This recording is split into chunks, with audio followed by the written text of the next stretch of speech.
The House is in the Committee of the Whole House on the State of the Union for the consideration of H.R. 8038, which the clerk will report by title. A bill to authorize the President to impose certain sanctions with respect to Russia and Iran and for other purposes. Pursuant to the rule, the bill is considered read the first time.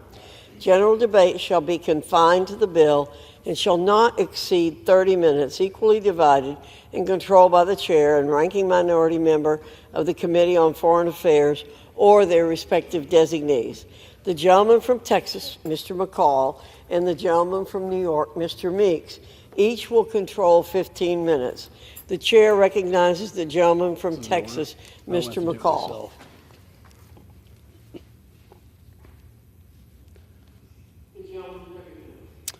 Thank you, Madam Chair. Most serious matters that any committee deals with are matters of war and peace. It's those votes that are the most consequential votes of your career. This is one of those moments. As Secretary Pompeo and General Keane recently wrote in a letter to Congress, quote, "We write at a pivotal moment in our nation's history to applaud your efforts to secure vital support to America's allies and to strengthen America's defenses," end of quote. For they know that the world is on fire.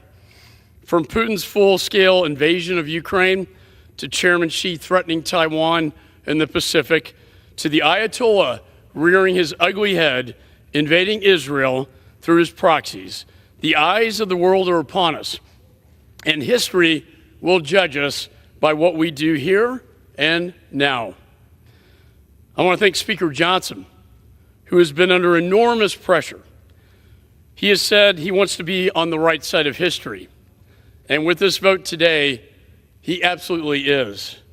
He put the interest of the nation above himself. He is truly a profile in courage. President Reagan taught us that peace is achieved through strength, and that is what this bill is about. It's about providing the deterrence so we don't have another war like my father's generation. And that is why I titled it the 21st Century Peace Through Strength Act. This bill includes my Repo Act that allows the transfer of frozen Russian sovereign assets in the United States so that Putin pays for the war he started. This is not just morally the right thing to do, it's also fiscally responsible thing to do on behalf of the American taxpayer for let Putin pay for it. And that's why President Trump's former economic advisor, Larry Kudlow, supports this provision. This bill also protects Americans, especially our children, from the malign influence of the Chinese Communist Party-controlled TikTok. This app is a spy balloon in Americans' phones. It is a modern-day Trojan horse of the CCP used to surveil and exploit America's personal information. This bill also includes the most comprehensive sanctions against Iran that Congress has ever passed, including sanctions on exports of Iranian energy. China has bought $80 billion worth of energy from Iran, money, Madam Chair, that Iran is using to fund terror operations like the ones that we saw last weekend. This bill also imposes sanctions on anyone involved in Iran's drone and missile program. Think about this, Madam Chair. Iran makes the drones and the missiles that are bought by Russia to kill Ukrainians. And as we saw last Saturday, Iran is also manufacturing these drones with Russia's support to kill Israelis. This must be stopped. As Reagan said, quote, "When it comes to keeping America strong, when it comes to keeping America great, when it comes to keeping America at peace, then none of us can afford to be simply a Democrat or a Republican. We must all stand united as Americans. And once again today, we need to speak with one voice as one nation, especially when addressing our adversaries. For Putin is watching us. Chairman Xi is watching us. And the Ayatollah is watching us. Now is the time to act. and I reserve the balance of my time. The gentleman reserved. The gentleman from New York is recognized for 15 minutes. Thank you, Madam Speaker. This is indeed a historic moment. And sometimes when you are living history, as we are today, you don't understand the significance of the actions, of the votes that we make on this House floor, of the effect that it will have down the road for children yet unborn. This is a historic moment. Yesterday, one of the rarest things that have ever happened on this floor took place. Generally, in this body, it takes the majority party to pass its rule, and the minority party never votes for it. But this moment is so big that House Democrats said, we're not playing politics with this. This is too important for our nation's security. This is too important for our allies' security. This is too important for the free world's security. So we did something that we've never done before. We voted in a bipartisan way to pass the rule to get these bills on the floor. Quite naturally, I would have loved to have done this 2, 3, 4 months ago. But this is a historic moment. A historic moment. Ukraine is now on the brink.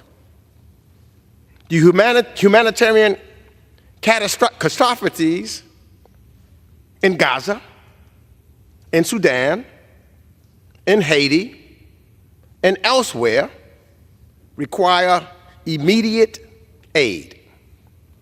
Israel faced an unprecedented direct attack from Iran less than a week ago.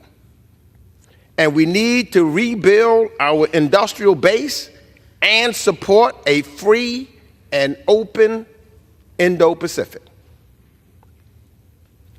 We stand here today, finally, doing the people's work, doing, as I said just a few minutes ago, what we should have done months ago, supporting our friends, supporting our allies around the world, and quieting the doubts about whether America is a reliable partner or not, whether the United States will continue leading on the world stage or not. And I'm so proud of President Biden because he has displayed that leadership time and time again. Now, today, we have a number of bills that we need to pass for our national security.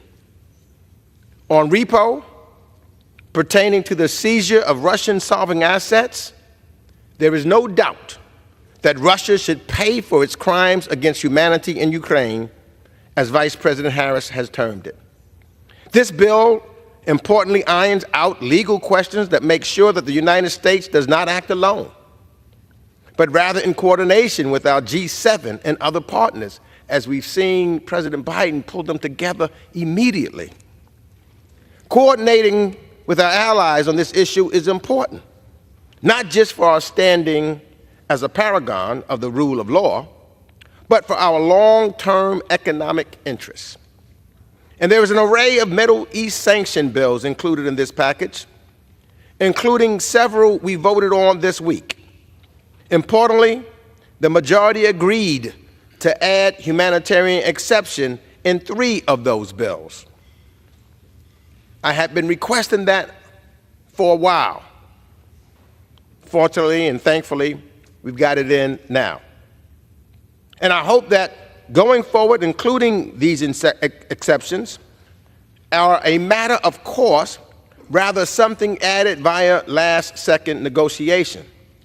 But I do thank my friend Chairman McCall for the good faith negotiations on the Middle East section of this legislation.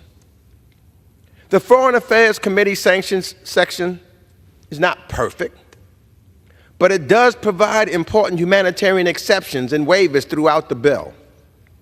And given the focus on the repo bill the last few days, so I'd like to highlight that a key authority in the bill is permissive.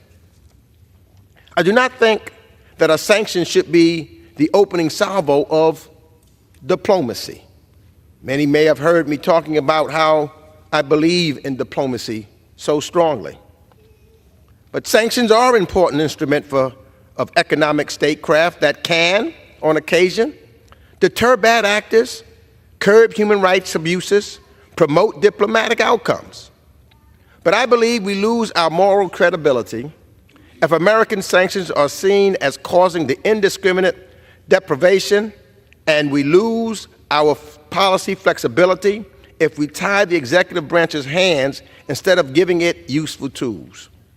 Yet, it's important that would-be invaders and dictators around the world see they will face real consequences if they undermine the international order. This legislation also contains several bills in the financial services and energy and commerce lanes. Important changes were made to these bills. I had voted against H.R. 7521 on the floor out of concern that it would be a broad authorization that could be misused far beyond what we in Washington are currently debating, beyond just tic-tac. However, I think the bill took a step in the right direction with a more realistic time frame for a complex divestiture process. Let me say for the record that I believe this bill is about one company that additional authorities provided to the executive branch are to be interpreted narrowly. Let me also take a moment to speak to those who oppose this legislation and say we can't support Ukraine in its fight against Russia's invasion, because, to use their words, we are facing an invasion here at home. That's an absurd comparison. Vladimir Putin invaded Ukraine because he wanted to topple the democratically elected government of Ukraine and reconstitute the Soviet Union. He launched his unprovoked war of aggression with a willingness to kill millions of Ukrainians, not to mention his own forces. By contrast, people come to our border because of the tumult in their home countries or in search of a better life for themselves and their children.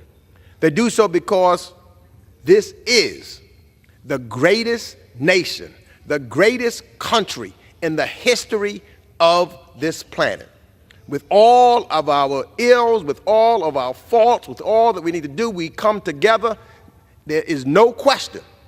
The example that we show by the people and the citizens of this great country, it is the greatest nation on this planet. So, again today, once again, this House floor, where we are right now, we are proving that fact by proving that this is the greatest country in the world, proving that we are the leaders of the free world. And we're doing this by overcoming our partisan divides, by showing that we will work together and stand together, Democrats and Republicans, for the right thing and for our country.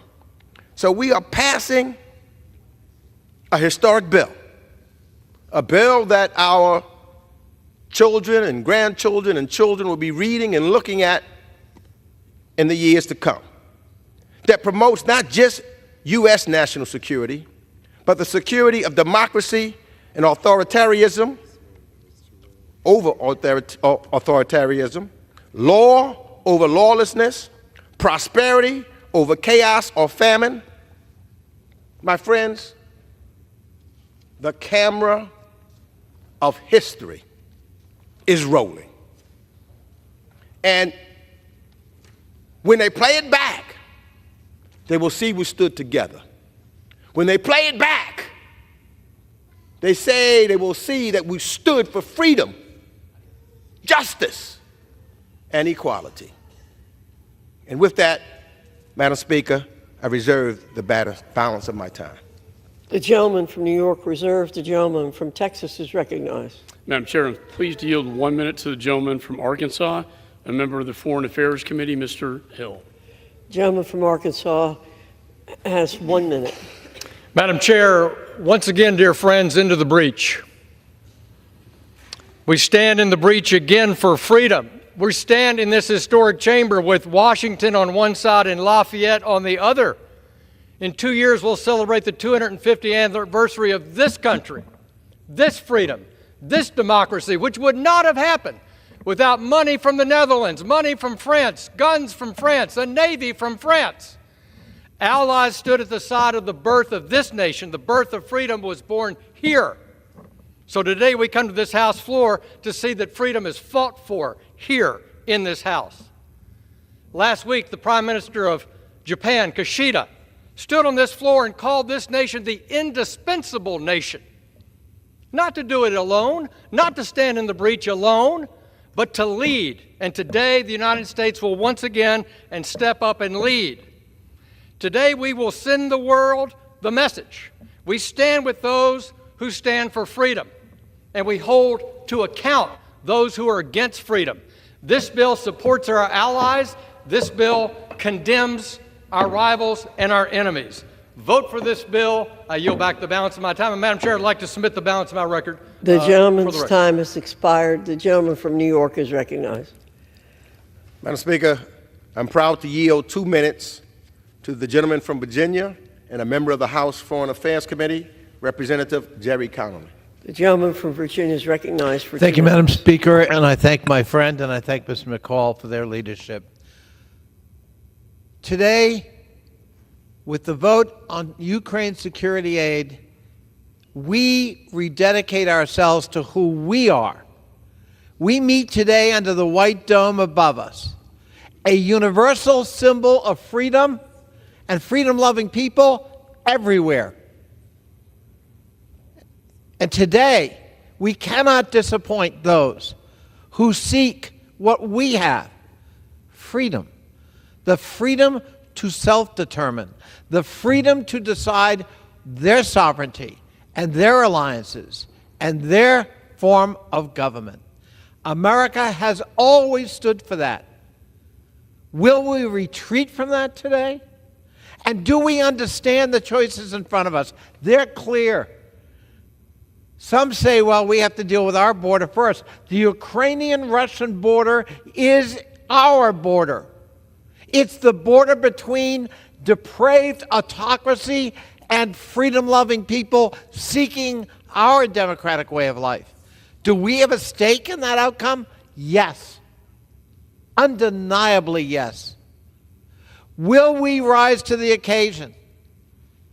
Will we stand shoulder to shoulder with our Ukrainian brothers and sisters who for 1,151 days have been holding off the depraved, thuggish dictator Vladimir Putin, who has respected no norms of warfare? He's targeted children in hospitals and schools. He's bombed apartment blocks, killing thousands. He has an advantage right now because of our dithering of 10-1 in terms of artillery shells. And yet our brave Ukrainian brothers and sisters continue to fight. We must meet this test today. We must stand with Ukraine. Slava Ukraine. The gentleman's time has expired. The gentleman from New York reserves. The gentleman from Texas is recognized. Madam Chair, I'm pleased to yield 1 minute to the chairman of the Europe Subcommittee, the gentleman from New Jersey, Mr. Kane. The gentleman from New Jersey is recognized for 1 minute.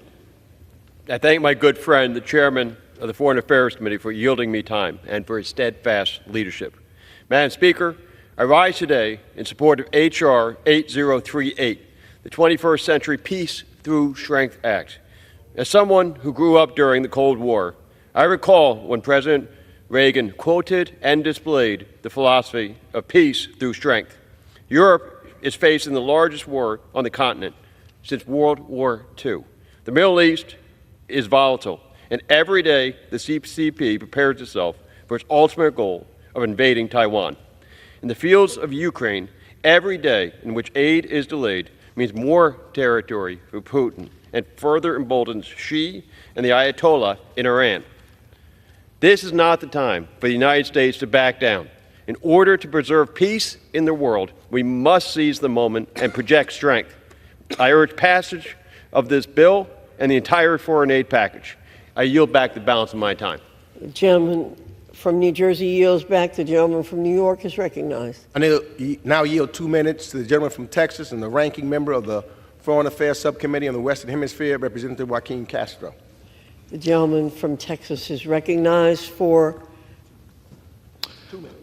Madam Speaker, I rise in opposition to H.R.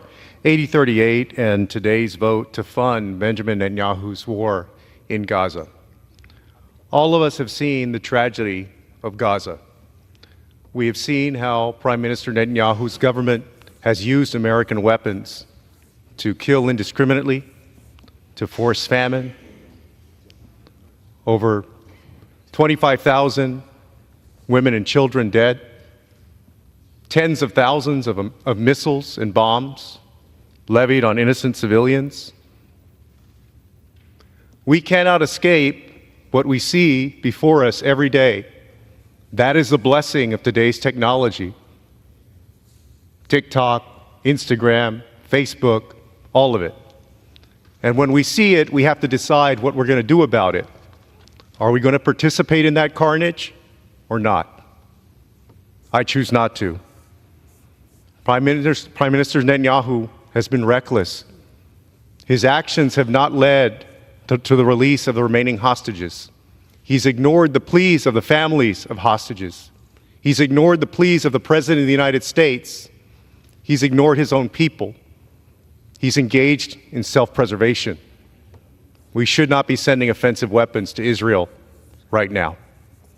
And I hope that this body will not. With that, I yield back. The gentleman from Texas yields back. The gentleman from New York reserves. The gentleman from Texas is recognized. Madam Chair, I'm pleased to yield 1 minute to the gentleman from New York, a member of the Foreign Affairs Committee, Mr. Lawler. The gentleman from New York is recognized for 1 minute. Thank you, Mr. Chairman. Madam Chair, I rise in support of the 21st Century Peace Through Strength Act.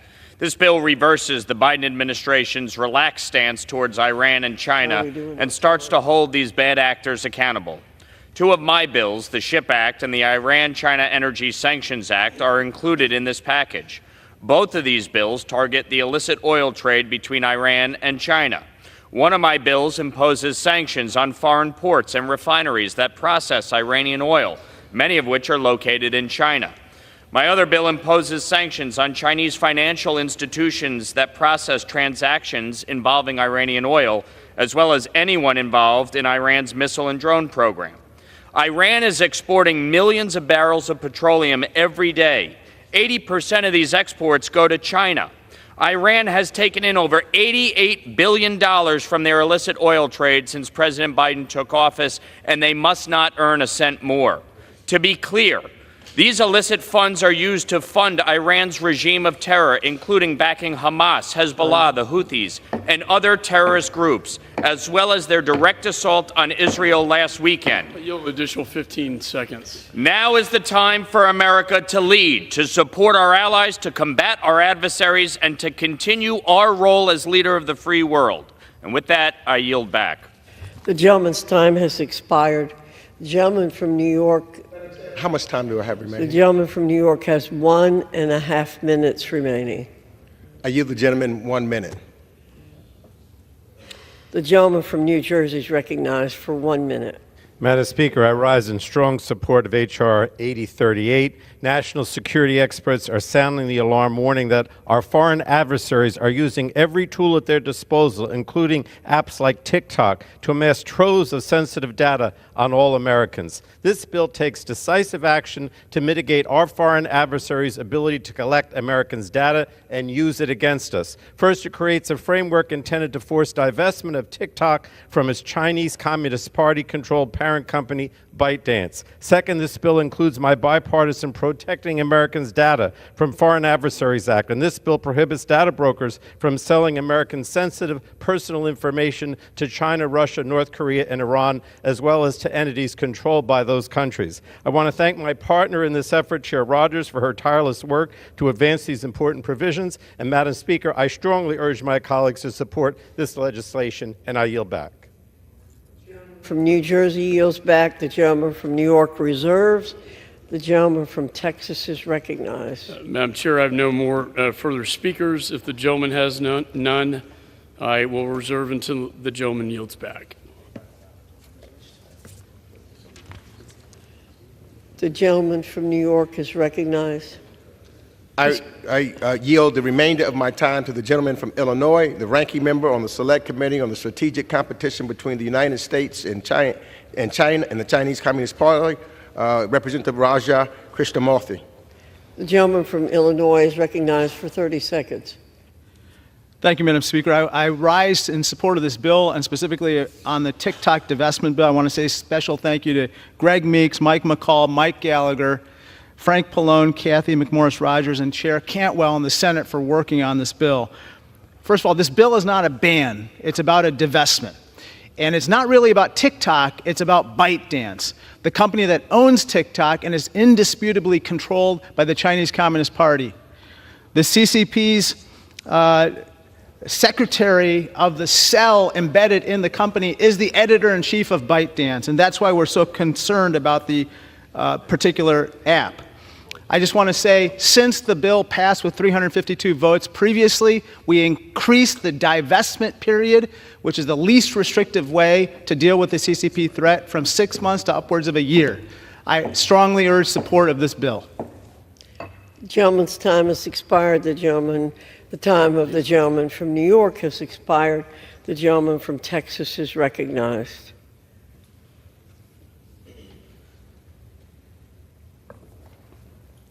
Thank you, Madam Chair.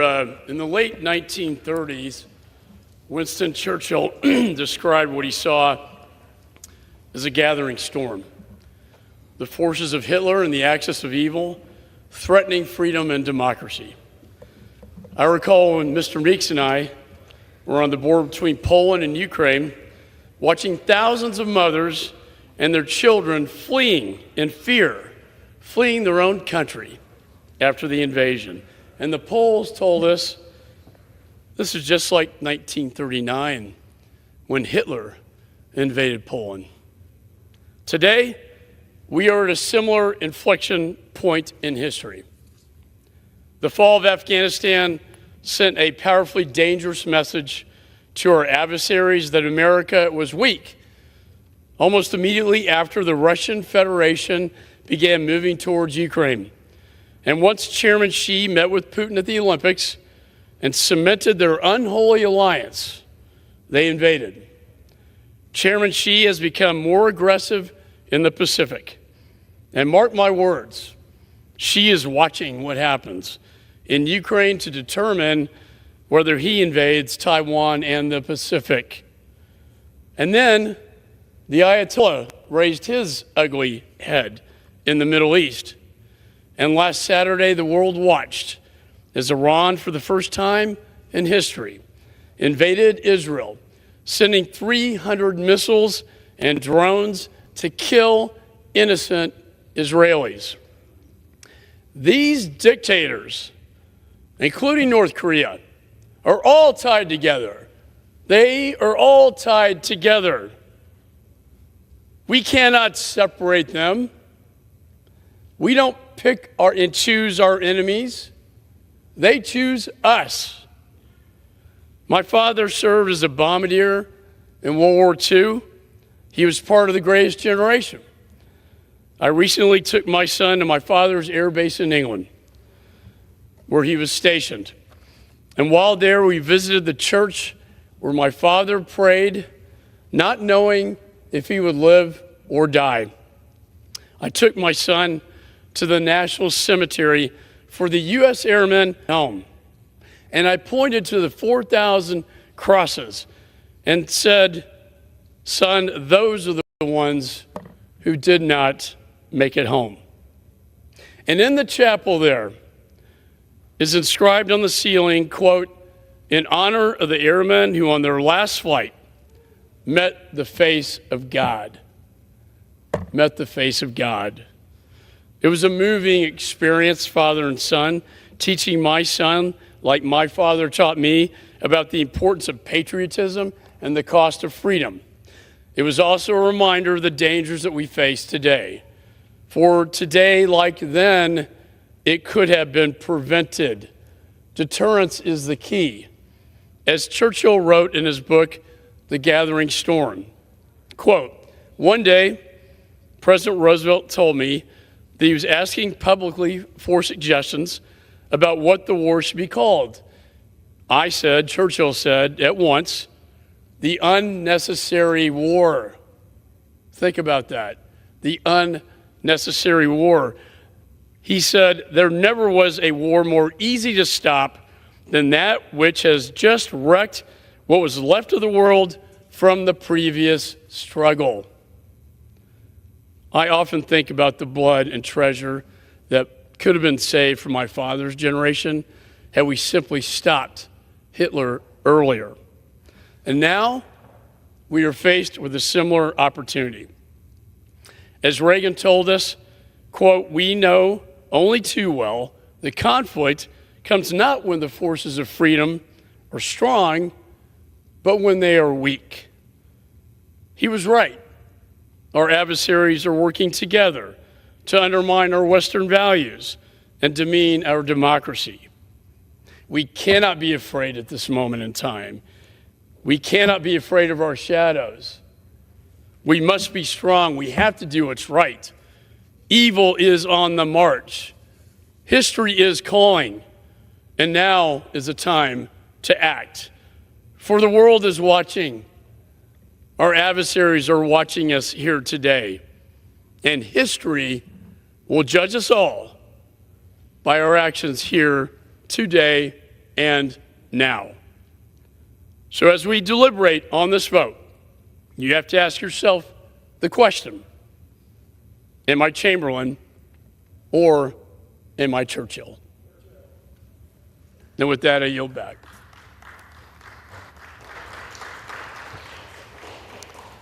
All time for debate, general debate has expired. Pursuant to the rule, the bill shall be considered for amendment under the 5-minute rule. The amendment printed in Part D of the House Report 118-466 shall be considered as adopted. The bill as amended shall be considered as read.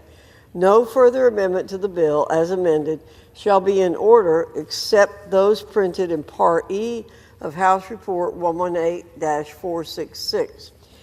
Each such further amendment may be offered only in the order printed in the report by the member designated in the report, shall be considered as read, shall be debatable for the time specified in the report, equally divided and controlled by the proponent and an opponent, shall not be subject to amendment, and shall not be subject to a demand for division of the question.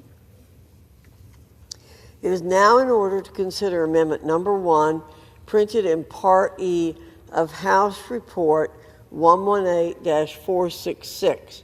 For what purpose does the gentleman from Florida seek recognition? Madam Chair, I have an amendment at the desk.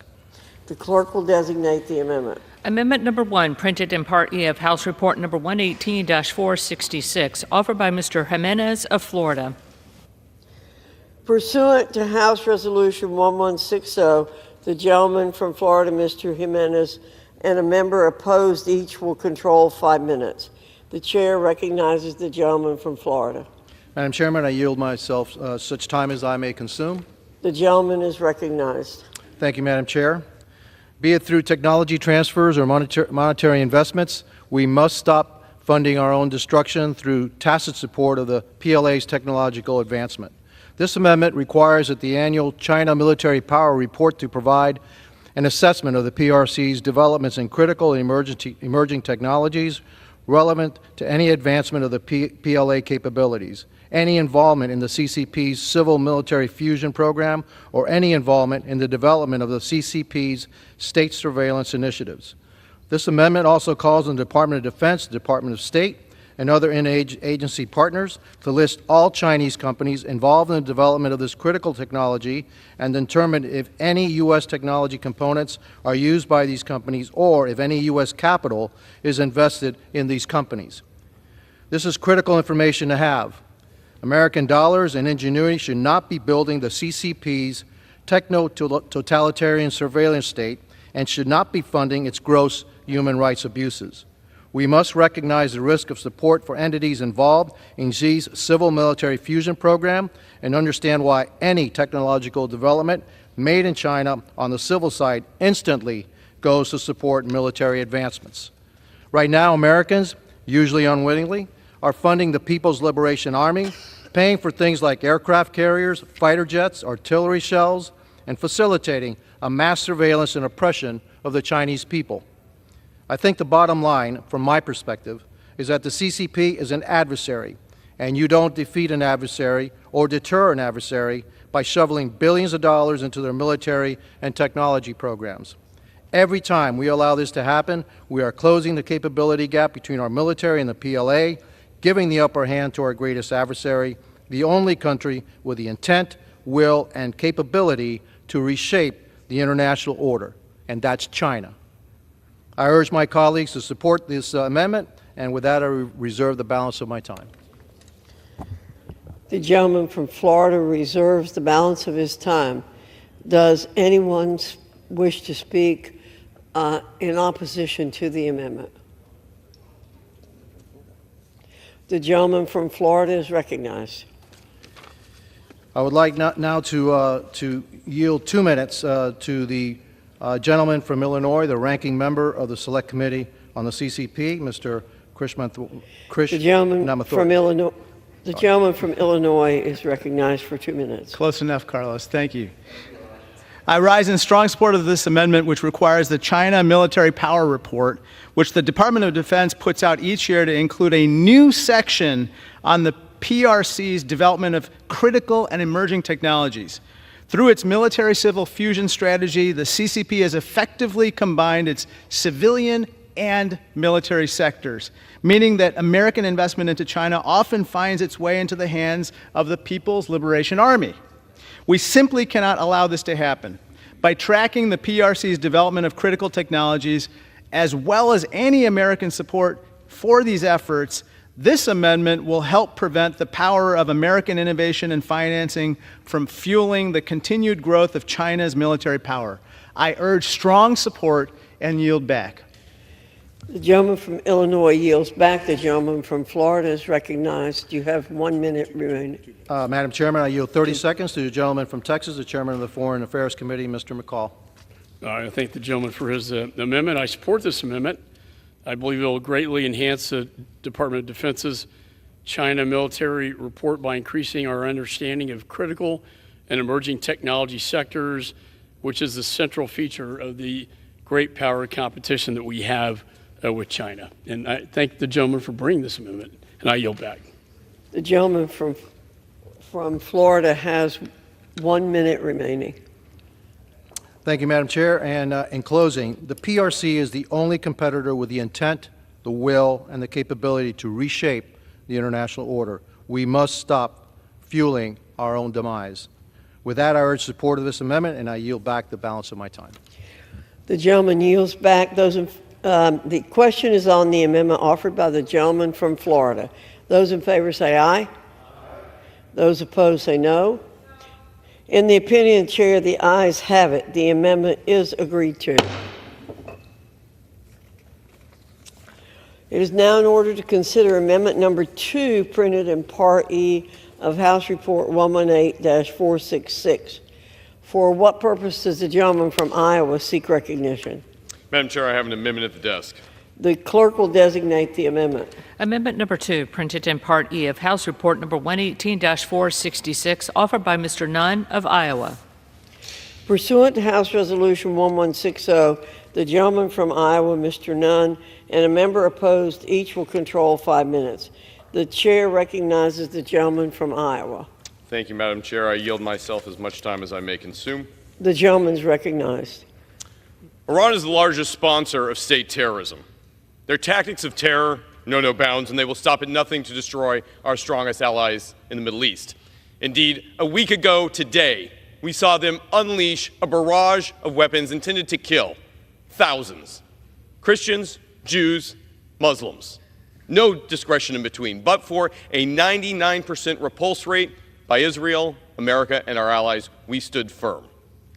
This is in the kinetic world. As an Air Force officer, we have done this many times, but we must also combat terrorism at its source, its funding.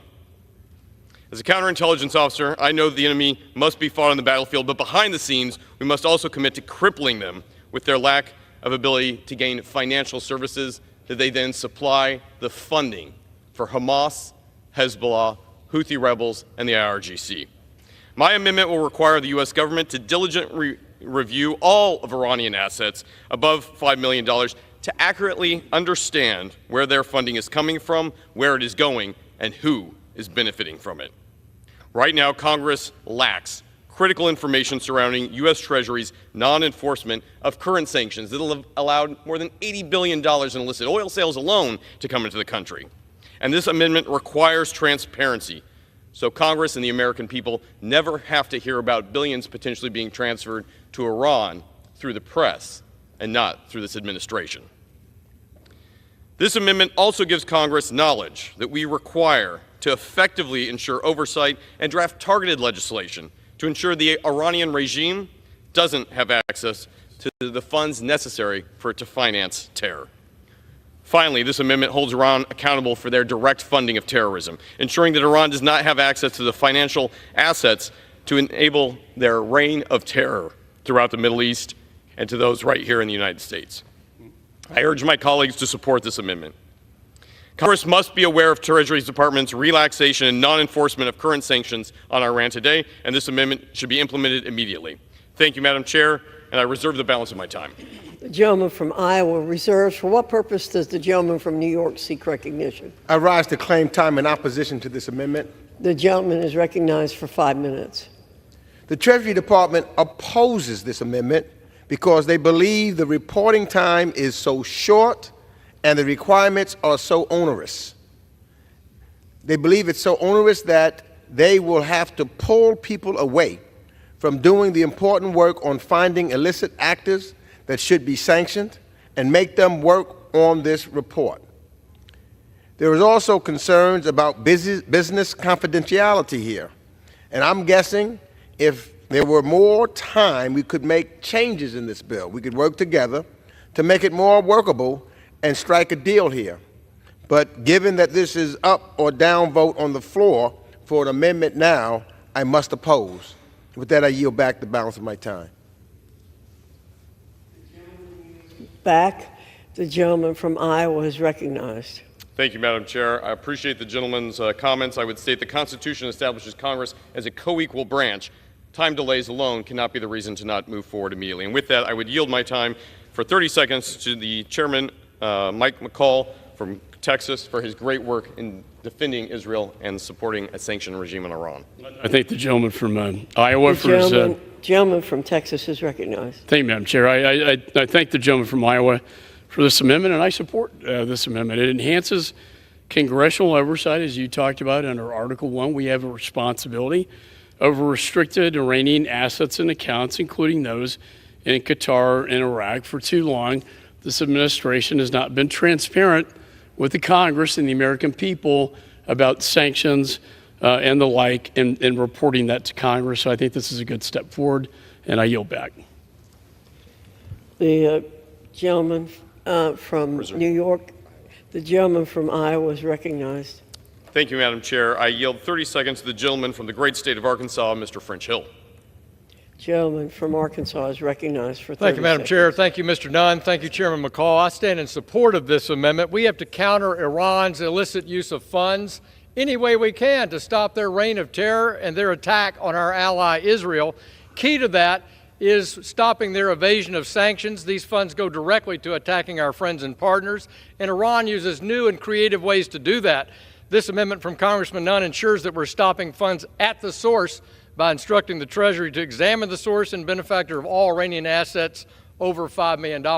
I stand in support, and I stand in support of the underlying bill. I yield back.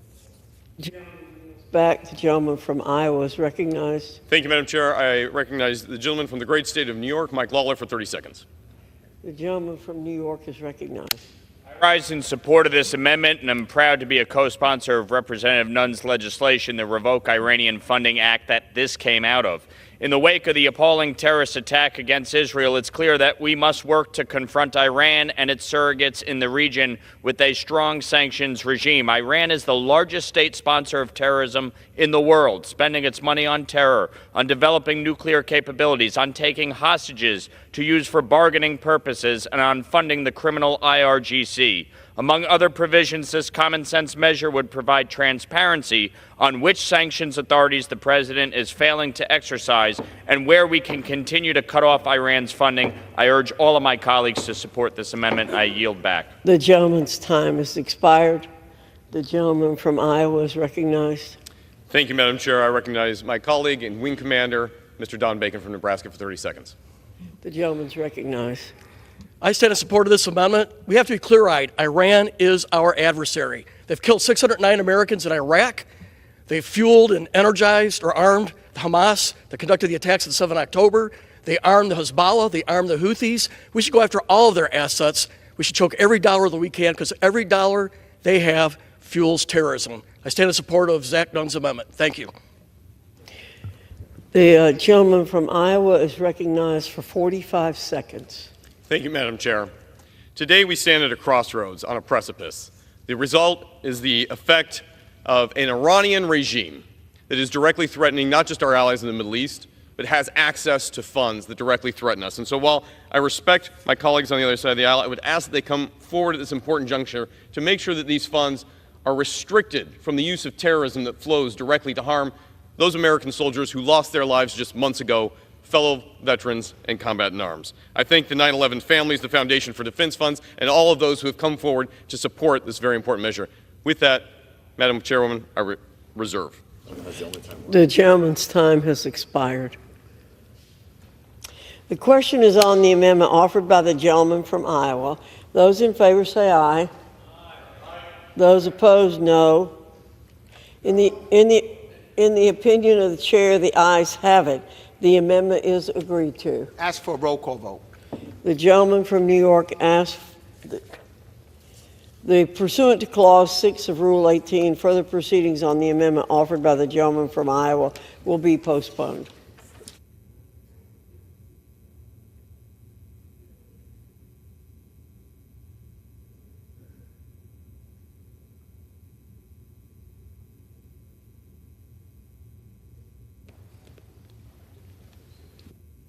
What purpose does the gentleman from Texas seek recognition? Mr. Chair, I move that the committee do now rise. The question is on the motion that the committee rise. All those in favor say aye. All those opposed say no. The ayes have it. The motion is adopted. Accordingly, the committee rises.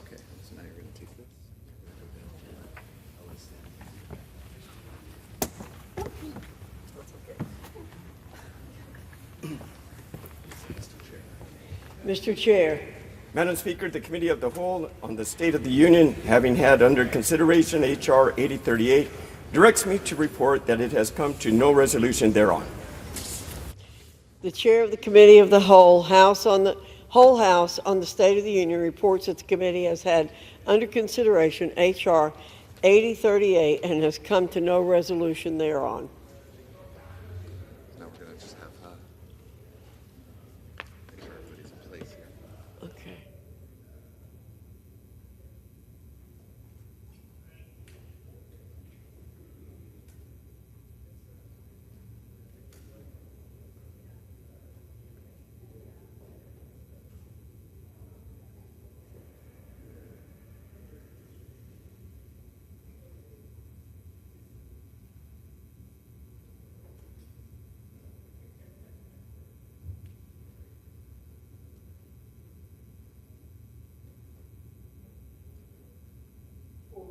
Does the gentleman from Oklahoma seek recognition? Madam Speaker, pursuant to House Resolution 1160, I call up Bill H.R. 8036, the Indo-Pacific Security Supplemental Appropriations Act of 2024, and ask for its immediate consideration in the House. The clerk will report the title of the bill. H.R. 8036, a bill making emergency supplemental appropriations for assistance for the Indo-Pacific region and for related expenses for the fiscal year ending September 30th, 2024, and for other purposes.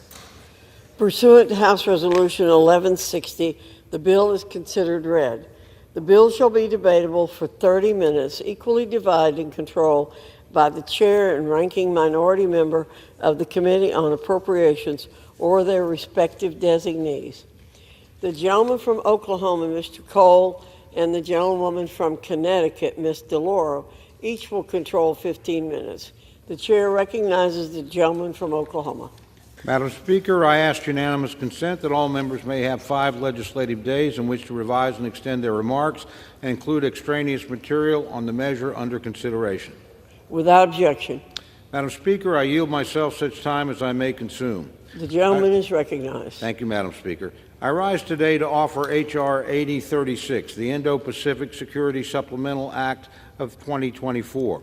The bill provides $8.12 billion in emergency supplemental appropriations to continue efforts to counter Communist China and ensure a strong deterrence in the region.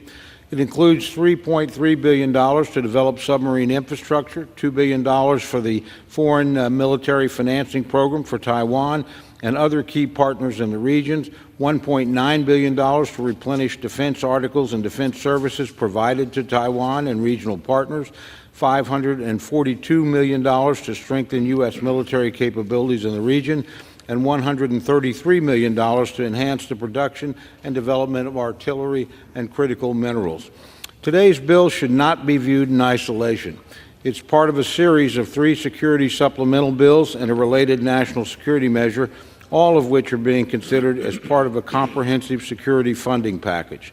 This measure and the other 2 supplemental bills will provide needed military assistance to Israel and Ukraine during their time of crisis.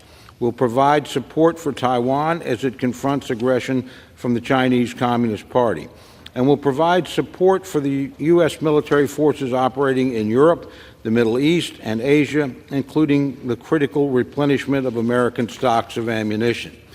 America's greatest writer, Mark Twain, is reputed to have said that history does not repeat itself, but it does sometimes rhyme. Tragically, the past 2 years have produced echoes of a dark time in world history, the 1930s.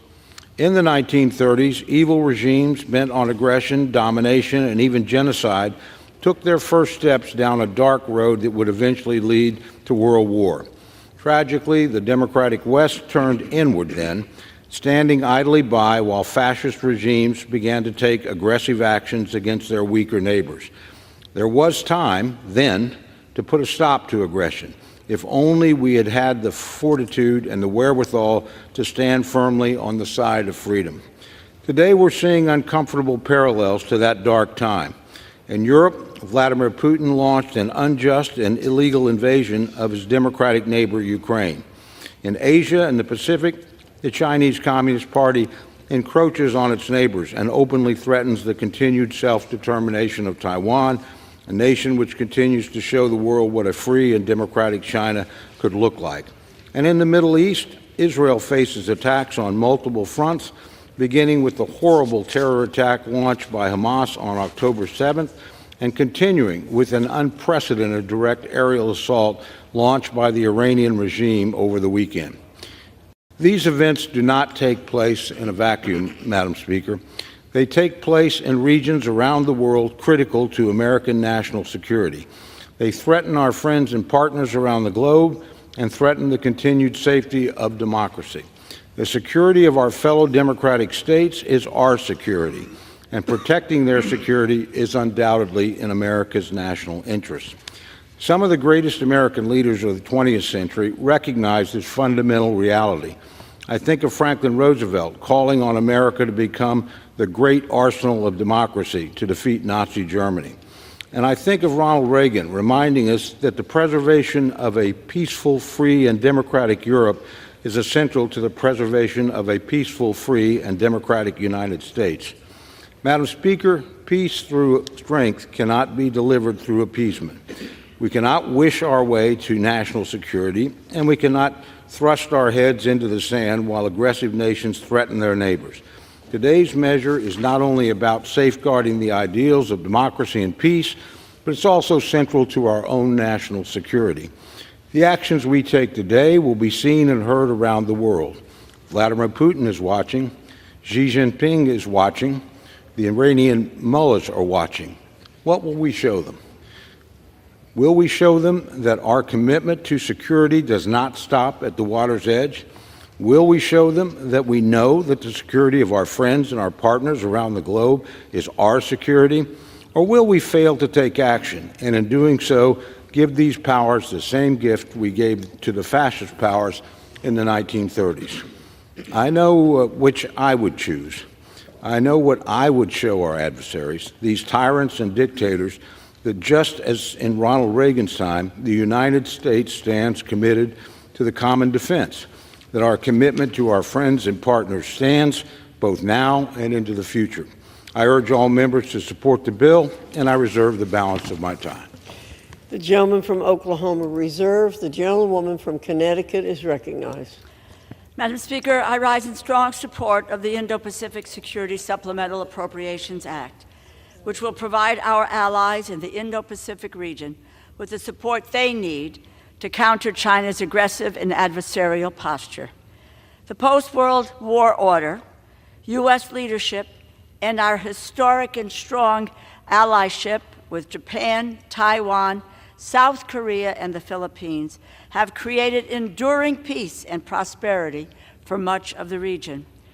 Retreating from Asia under the guise of putting, quote, America first, would be a colossal mistake and would yield the fate of democracy and freedom in the Western Pacific to the whims of an autocratic communist government of the People's Republic of China. China is expanding its military capabilities at a rapid pace and is using its influence to suppress dissenters. We have already seen rollbacks of once ironclad rights and freedoms in places like Hong Kong. This bill provides $3.9 billion to support Taiwan and other allies and to replenish our own equipment stocks, as well as $3.3 billion for the AUKUS Trilateral Security Partnership. The world is watching and waiting to see if the America that they know is ready to stand for freedom and democracy and against tyranny. It is up to us to show them that America, their trusted ally, is right here and that we have their back. We must demonstrate that our word can be counted on. Xi is watching.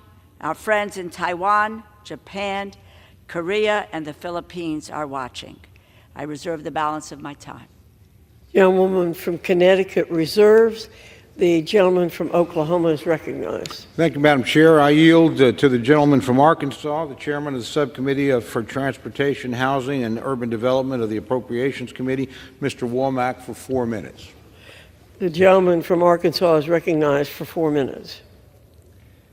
Madam Speaker, preserving the safety, security, and prosperity of our nation is arguably our most important duty. There's a new axis of evil on the rise around the world, and just like the terrible original, this group is bound together by their desire to subjugate their people and destroy freedom and democracy all around the world. They want to end American leadership and prosperity.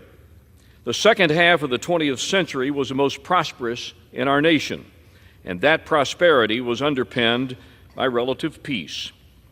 Increasing our strength and the strength of our allies is the only avenue to peace, and this package does just that. I want to thank Speaker Mike Johnson for his courage and his leadership, and my good friends Chairman Cole, Chairman Calvert, and Chairman Diaz-Balart for putting this package together and putting it on the floor. Madam Speaker, I was in the Army National Guard for over 30 years, and a significant part of that time was spent training to fight and win against the Red Army in the Fulda Gap. Well, there's a new Red Army today, and they're inching closer to Central Europe. But this time we have a democratic country in Eastern Europe in their way. All they need are weapons and training.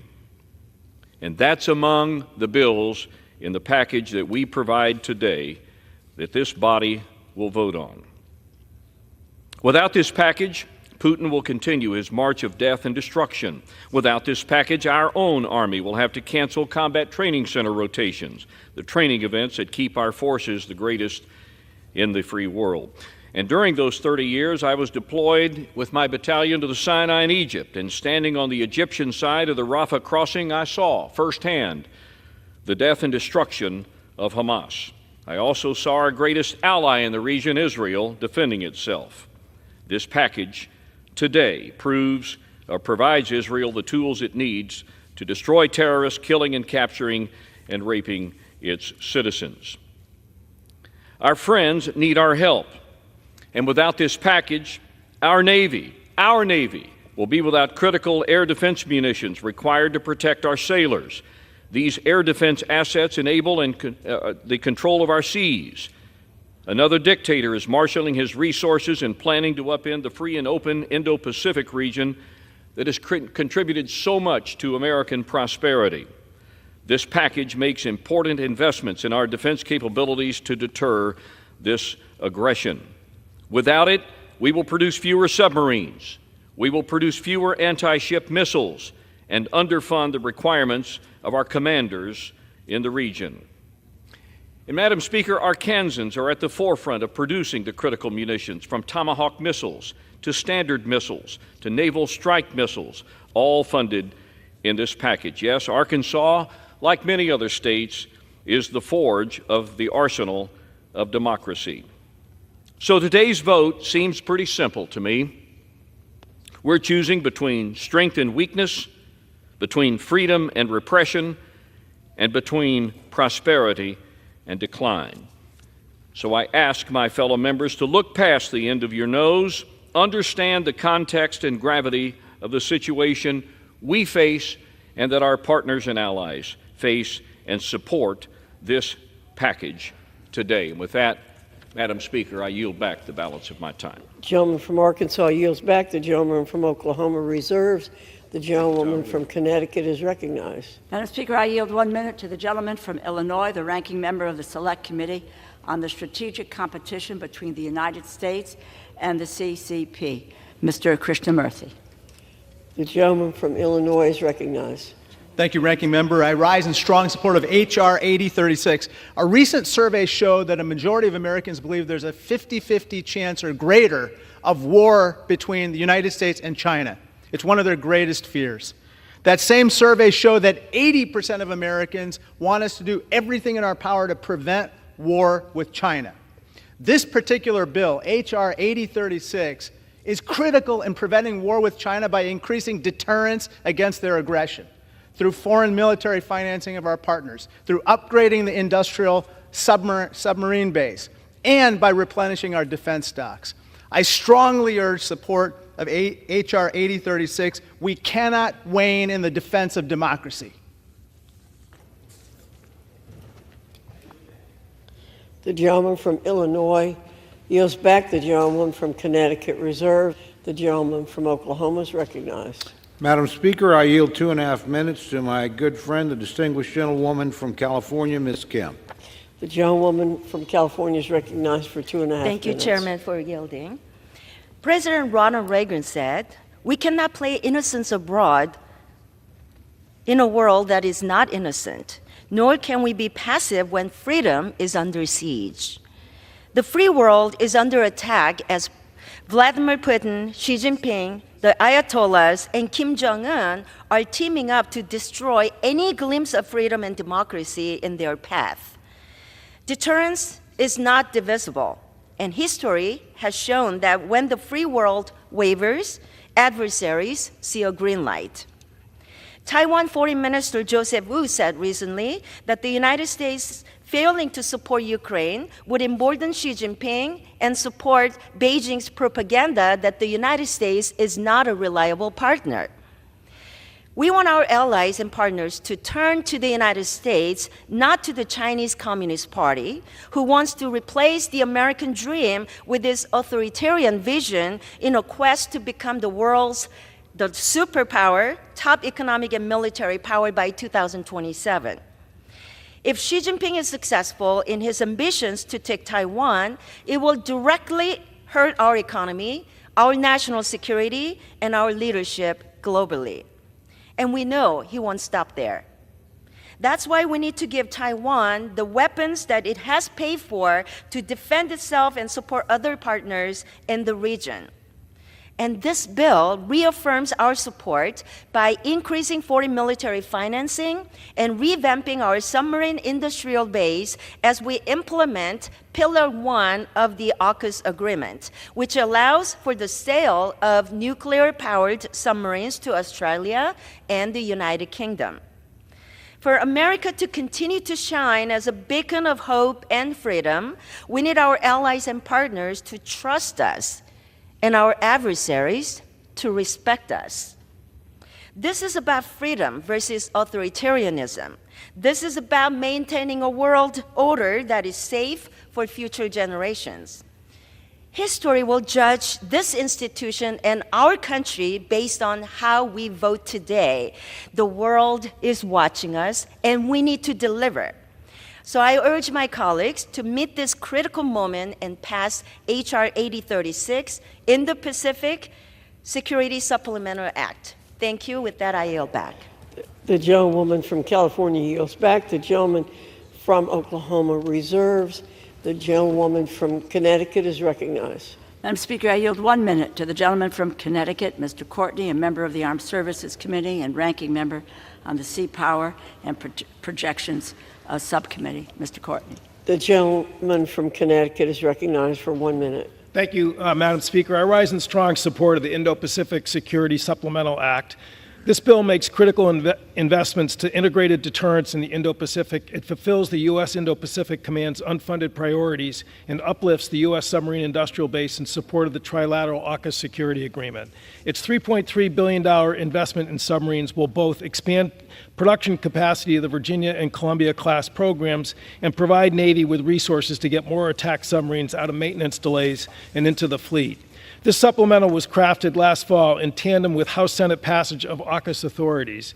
It will turbocharge AUKUS with real capital and match the Australian government's commitment to invest $3 billion into the U.S. industrial base. This supplemental, along with continued procurement of 2 Virginia subs per year, will ensure that our Navy has sufficient inventory to sell 3 subs to Australia in the early 2030s, as the agreement calls for. I want to salute Mr. Cole and Ms. DeLauro for their steadfast leadership bringing this measure to the floor so that our nation will renew its role that Franklin Roosevelt described as the arsenal of democracy. I urge passage and yield back.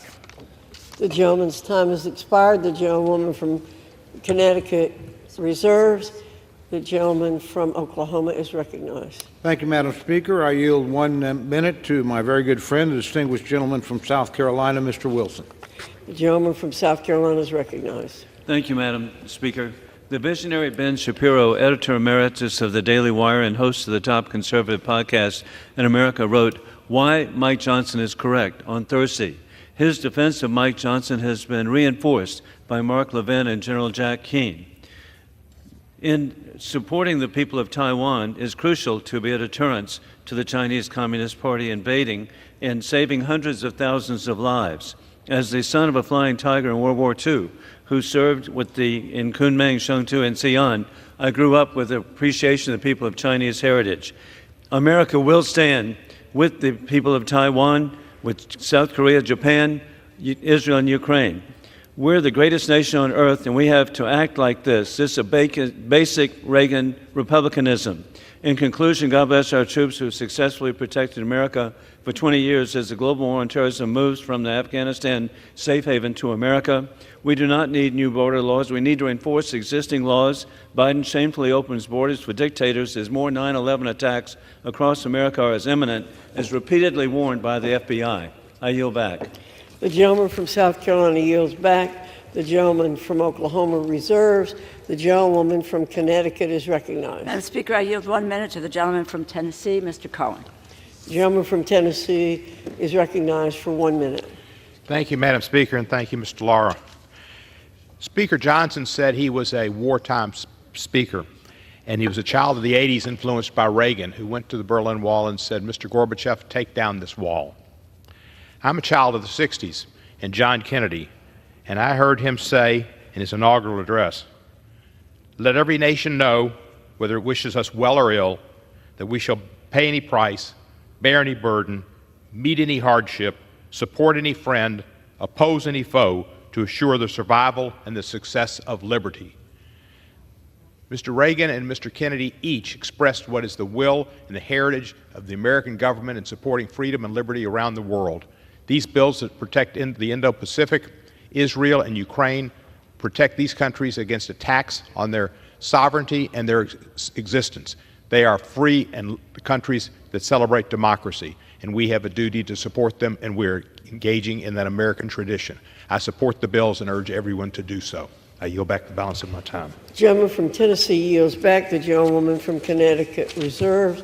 The gentleman from Oklahoma is recognized. Thank you, Madam Chair. I yield 1 minute to my very good friend, distinguished gentleman from Colorado, Mr. Lamborn.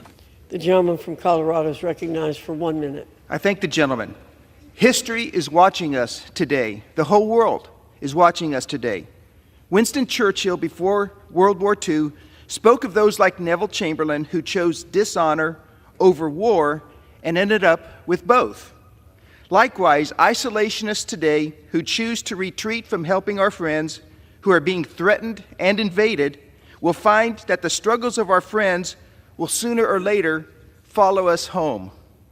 Our standing in the world is at stake with our vote today.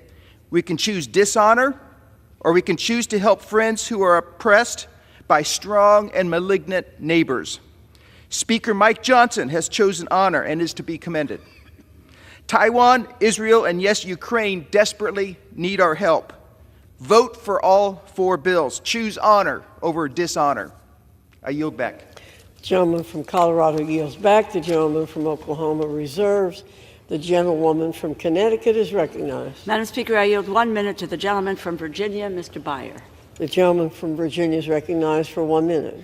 Thank you. Madam Speaker, I rise to celebrate the good news for our allies in the Indo-Pacific and the Ukrainian people that the House is finally doing the right thing. Today, moral courage and sound strategic thinking finally defeat the partisan cynicism and the political calculation of a small minority of this body who have held our national interests hostage. Some of my colleagues say America should reject our role as the world's dominant power, ignore our geopolitical foes as they move aggressively against our interests and menace our allies. They are wrong. While it is deeply unfortunate that it took this long for wiser voices to prevail, the House is stepping up today to proclaim the American strength and send bold support to Ukraine and the Indo-Pacific. The Ukrainian people did not choose this war, and Ukraine was invaded by a bloody tyrant whose designs to go far beyond Ukraine. If allowed to go expand unchecked, Russian and Chinese aggression will only make a deadly global confrontation more likely. This moment is long overdue, and we can only hope that this delay will not result in lasting damage to Ukraine's war efforts. But it's my deepest hope that this victory in Congress will help make possible Ukraine's ultimate victory on the battlefield. I yield back. The gentleman from Virginia's time has expired. The gentlewoman from Connecticut reserves. The gentleman from Oklahoma is recognized. Madam Speaker, may I inquire how much time remains for each side? The gentleman from Oklahoma has 1.5 minutes remaining. Madam Speaker, I advise my friend I'm prepared to close whenever she is. In the meantime, I'll simply reserve. The gentleman from Oklahoma reserves. The gentlewoman from Connecticut. The gentlewoman has 9 minutes remaining. I yield 1 minute to the gentleman from Indiana, Mr. Mervant. The gentleman from Indiana is recognized for 1 minute. I thank the ranking member for the time and applaud the dedicated work of her and all the leaders and staff of the House Appropriations Committee on both sides of the aisle for their commitment to advancing this legislation. I am proud to support this legislative package that is of paramount importance to the strength of our nation, to the American worker, and for our role as a world leader that is working to defend democracy. This is an incredibly serious moment for our nation and the world, and I appreciate that these measures rise to the occasion to provide necessary resources for those in need, including funds for Ukraine's military, for our ally Israel, and $9 billion in humanitarian assistance for the people of Gaza.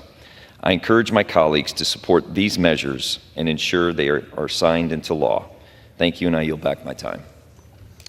The gentleman from Indiana yields back. The gentlewoman from Connecticut is recognized. The gentlewoman from Connecticut reserves. The gentleman from Oklahoma is recognized. Madam Speaker, I reserve. The gentleman reserves. The gentlewoman from Connecticut is recognized. Madam Speaker, I yield 1 minute to the gentlewoman from California, Ms. Kamlager-Dove. The gentlewoman from California is recognized. Madam Speaker, I rise in support of the Indo-Pacific Defense Supplemental and all of the foreign aid bills we are voting on today. I recently returned from a State Department-led trip to Japan where we discussed the security challenges the region is facing from the PRC. Our partners in the Indo-Pacific are dealing with the daily threat of aggression from China. China is quite literally seeking to gobble up other countries, including the vibrant, sovereign democracy of Taiwan. And China is working to gain leverage over countries through cheap infrastructure deals and digital authoritarianism. The Indo-Pacific region has been calling on the United States to be reliable, present, and engaged. Just last week, the Japanese Prime Minister came to Congress to tell us that Japan and the region need the United States and that our partners will be by our side. All we need to do is show up. With this bill, the United States is saying, we need you too, we will not cede our leadership, and we are here for good. Thank you, Madam Speaker. I yield back. The gentlewoman from California yields back. The gentleman from Oklahoma continues to reserve. The gentlewoman from Connecticut is recognized. Let me tell my colleague, Chairman Cole, that we have one more speaker who's on his way, but let me just take this opportunity. I just would like to say a thank you at this juncture to the former chair of the Appropriations Committee, our colleague Kay Granger. It has really been my honor to serve with Congresswoman Granger, and she has been a pioneer in so many ways. I've said it to many folks, especially I say to the women who serve in this House. No one hands you anything here. You earn it. Kay Granger has earned every bit of the accolades, the titles that she has received because she earned it, she deserves it, and is an outstanding member of this body. I would also like to say to you, Chairman Cole, it's an honor to serve with you, and I think it really is impressive that in this second week leading the committee, we are passing a long overdue supplemental to aid our allies. To your credit, I thank you very, very much. The gentlewoman from Connecticut reserves. The gentleman from Oklahoma reserves. The gentlewoman from Connecticut is recognized. I yield 3 minutes to the gentlewoman from Massachusetts, the distinguished Democratic whip and former member of the Appropriations Committee, Mrs. Clark. 3. The gentlewoman from Massachusetts is recognized for 2 minutes. 3 minutes. I thank the gentlelady for yielding. John Gardner said, "History never looks like history when you are living through it." But there is no doubt that today's votes in the House of Representatives will reverberate through history, will be felt for generations to come. We have learned that when figures like Vladimir Putin emerge, we will not find peace through appeasement. As caretakers of the world's most powerful republic, we cannot look away when the world looks to us to lead the defense of democracy. We cannot look away because tyranny is not just emanating from Moscow. The same extremism that has fueled the Russian attack on the Ukrainian people has found countenance here in the People's House. In voting yes today, we can rebuke all those who choose to side with the enemies of freedom. As we combat tyrants, we can also not turn away from the innocent victims of war and famine. The suffering people of Gaza, Sudan, Haiti, Chad, and Armenia, The humanitarian aid in this package is vital to relieving their pain, saving their lives, and securing their children's future.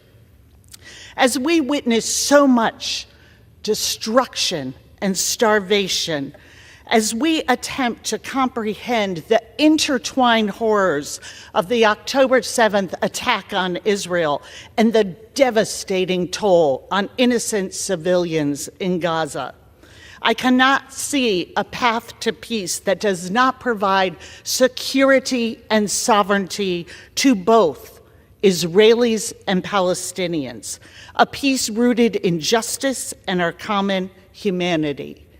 It is our hope that the votes we take today are a start. But we are not simply living through history, we are shaping it. We have the opportunity today to shape a future that is more just, more equitable. The bills before us today are not perfect. They consider very complex and painful issues, but they are a critical step forward, and I urge my colleagues to join me in taking it. I yield back. The gentlewoman from Massachusetts yields back. The gentleman from Oklahoma reserves. The gentlewoman from Connecticut is recognized. Madam Speaker, I yield back the balance of my time. The gentlewoman yields back. The gentlewoman yields back. The gentleman from Oklahoma is recognized. Thank you, Madam Speaker. I yield myself the balance of my time. I want to begin by thanking the Speaker and the Rules Committee, particularly my good friends Chairman Burgess and Ranking Member McGovern, for structuring this debate so every member in this chamber would have an opportunity to express their opinion on every issue. This is really a very welcome gift. Nobody's being jammed. Everybody can voice their own opinion. I want to thank my good friend, the ranking member of the Full Appropriations Committee, for working with me. We've had a long friendship and a long professional relationship, and I look forward to the years ahead working with her. But finally, Madam Speaker, I want to urge all our colleagues to support all four of these bills. We are, as Speaker after Speaker has said, at a critical moment in our history.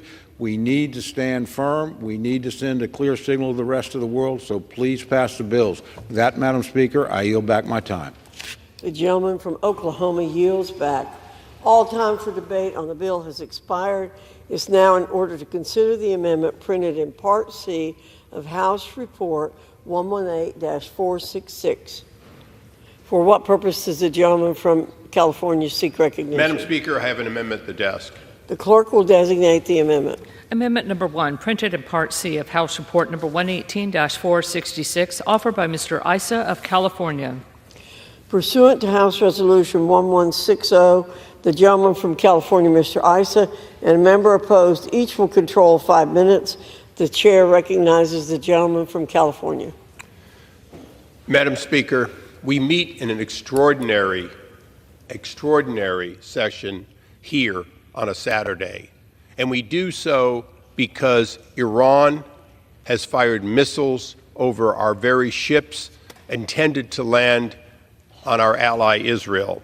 We meet here on a Saturday because Russia has invaded Ukraine and continues an aggression that will not stop there. But we also meet here in order to provide a protection and a preventative funding to our allies in the Indo-Pacific. Included in those allies in this amendment must be the Philippines. Only days ago, the President of the Philippines and the Prime Minister of Japan met with our President in a trilateral meeting for the first time in literally, I believe, history. They did so to talk about many things, including the joint agreement for defense that includes Japan and the U.S., both participating in the Philippines in their defense on their soil by their invitation. That is how grave the threat from China is, and how nothing will do a better job of preventing yet a third major area of conflict than peace through strength. And so, Madam Speaker, I urge the support for this amendment and reserve the balance of my time. Gentleman from California reserves. The gentlewoman from Connecticut for what purpose does the gentlewoman from Connecticut seek recognition? Madam Speaker, I claim the time in opposition, though I am not opposed to the amendment, and I yield Without objection, the gentlewoman is recognized for 5 minutes. I yield 1 minute to the gentleman from Virginia, Mr. Scott. The gentleman from Virginia is recognized for 1 minute. Thank you, Madam Speaker. I rise today in support of the amendment that I joined with Congressman Issa and Moylan in support of foreign military funding for the Philippines. Earlier this month, as co-chair of the U.S.-Philippines Friendship Caucus, I had the opportunity to meet with the President of the Philippines, along with members of the Philippine House of Representatives, to discuss important bilateral relationship between our two countries. In these discussions, we emphasized our shared maritime vision of keeping peace and freedom, particularly in the South China Sea. And as the gentleman from California mentioned, we're pleased to see the Biden administration recognize this important relationship, particularly by enhancing the Defense Cooperation Agreement. This which to allow the United States and the Philippines to better address the shared challenges in the Indo-Pacific region. I urge my colleagues to support the amendment and yield back the balance of my time. Gentleman from Virginia yields back. The gentlewoman from Connecticut reserves. The gentleman from California is recognized. Madam Speaker, it's my honor to recognize and yield 1 minute to the gentleman from Guam. The gentleman is recognized for 1 minute. Thank you, Madam Speaker. I rise today to emphasize the importance of supporting our ally, the Philippines, as they stand on the front lines of China's gray zone warfare in the Philippine Sea. The U.S. needs to further commit to its security cooperation efforts with our friends in the Philippines. Since increasing Philippine foreign military finance in 2022, we have drastically improved in their ability to counter regional threats. Madam Speaker, we can do more. Our Philippine allies are harassed and intimidated daily. This includes high-pressure water cannons against civilian Philippine fishing vessels in their own waters. To show our support, I introduced with Congressman Bobby Scott H-Res 837, reaffirming the ties between the United States and the Philippines. Funding our allies is simple math. Dedicating $500 million in 1 year ensures the protection of 9 critical military bases and posts, protecting 11 million Filipino citizens across 300,000 square kilometers. The Philippine Department of National Defense has stored record with military operations planning with U.S. Indo-PACOM leaders and to meet further fight to force. I thank my colleague, Mr. Isaac, for submitting this amendment, and I yield back. The gentleman's time has expired. The gentleman from California reserves. The gentlewoman from Connecticut is recognized. Madam Speaker, I yield back the balance of my time. The gentlewoman yields. The gentleman from California is recognized. Madam Speaker, how much time do I have remaining? The gentleman has 2.5 minutes remaining. Madam Speaker, I yield the remaining time to myself. The gentleman is recognized. Thank you. I want to remind this body of something that I think is important today. When I entered this body some 20 plus years ago, another congressman, then Bob Filner, and myself founded the Philippine Friendship Caucus. And we did so because there were many promises made all the way back in World War II that had been reneged on through what was known as the Rescission Act. Through education, the Congress wisely restored to those scouts, those individuals who fought and died next to us or often were tortured when captured, while defending us and warning us from the Philippines when it was occupied.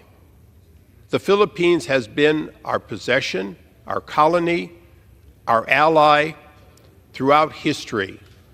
But more importantly, the Philippine people have reached out to us time and time again to be our friends. President Marcos came here personally to double down, triple down on that relationship as a friend of the U.S., a democracy, and in fact, ready to defend the region with its partners for freedom in the Indo-Pacific. So, Madam Speaker, I ask you, please, this is an amendment more important perhaps than any other to prevent war, and I yield back the balance of my time.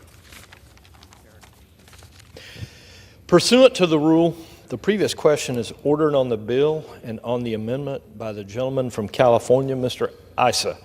The question is on the amendment by the gentleman from California. Those in favor say aye. Aye. Those opposed, no. The ayes have it. The amendment is agreed to.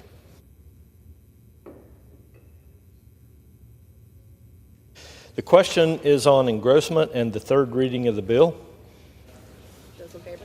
Those in favor say aye. Those opposed, no. The ayes have it. Third reading. Emergency supplemental appropriations for assistance for the Indo-Pacific region and for related expenses for the fiscal year ending September 30th, 2024, and for other purposes. The question is on passage of the bill. Under Clause 10 of Rule 20, the yeas and nays are ordered. Pursuant to Clause 8 of Rule 20, further proceedings on this question are postponed.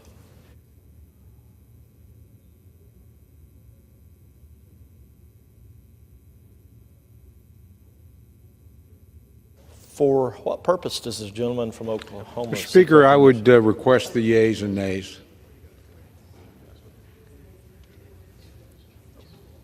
The yeas and nays have been ordered pursuant to Clause 10 of Rule 20.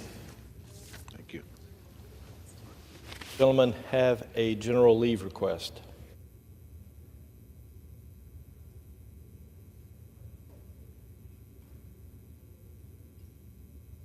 For what purpose does the gentleman from Florida seek recognition? Mr. Speaker, I ask unanimous consent that all members have 5 legislative days to revise and extend their remarks and include extraneous materials on H.R. 8035. Without objection.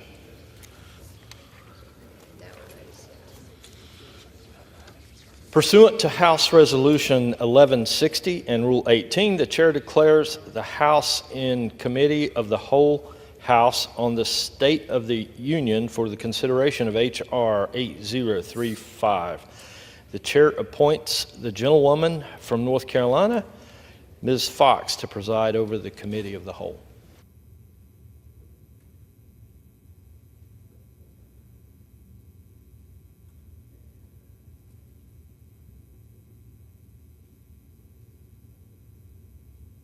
Is in the Committee of the Whole House on the State of the Union for the consideration H.R. 8035, which the clerk will report by title. A bill making emergency supplemental appropriations to respond to the situation in Ukraine and for related expenses for the fiscal year ending September 30th, 2024, and for other purposes. Pursuant to the rule, the bill is considered read the first time. General debate shall be confined to the bill and shall not exceed 30 minutes, equally divided and controlled by the chair and ranking minority member of the Committee on Appropriations or their respective designees. The gentleman from Oklahoma, Mr. Cole, and the gentlewoman from Connecticut, Ms. DeLauro, each will control. The gentleman from Florida, Mr. Diaz-Balart, and the gentlewoman from Connecticut, Ms. DeLauro, each will control 15 minutes. The chair recognizes the gentleman from Florida, Ms. Diaz-Balart. Thank you very much, Madam Chairwoman. I yield myself as much time as I may consume. The gentleman is recognized. Madam Chairwoman, I rise in support of H.R. 8035, the Ukraine Security Supplemental Appropriations Act, as well as the other 2 national security supplemental bills and the 4th bill that is full of strong conservative policy priorities. As we stand here today, a strategic military troika of evil sits over the horizon, marching towards the destruction of the values that we and our democratic allies hold so dear. We can either turn our heads away and hope to appease this great evil, or we can stand with our allies and confront this nefarious scourge. History has taught us that appeasement does not work. And it was attempted not that long ago through the failed Obama-Clinton reset with the communist KGB thug Putin. That administration believed that Putin could be satiated with Georgia and Crimea. They were wrong. And today, Putin's appetite has only grown. Now he wants all of Ukraine. Tomorrow, Moldova, the Baltics, Poland. Madam Chair, history repeats itself. I'm reminded that in 1947, Congress provided military and economic support for Greece and Turkey, keeping them out of the hands of the Soviet Union.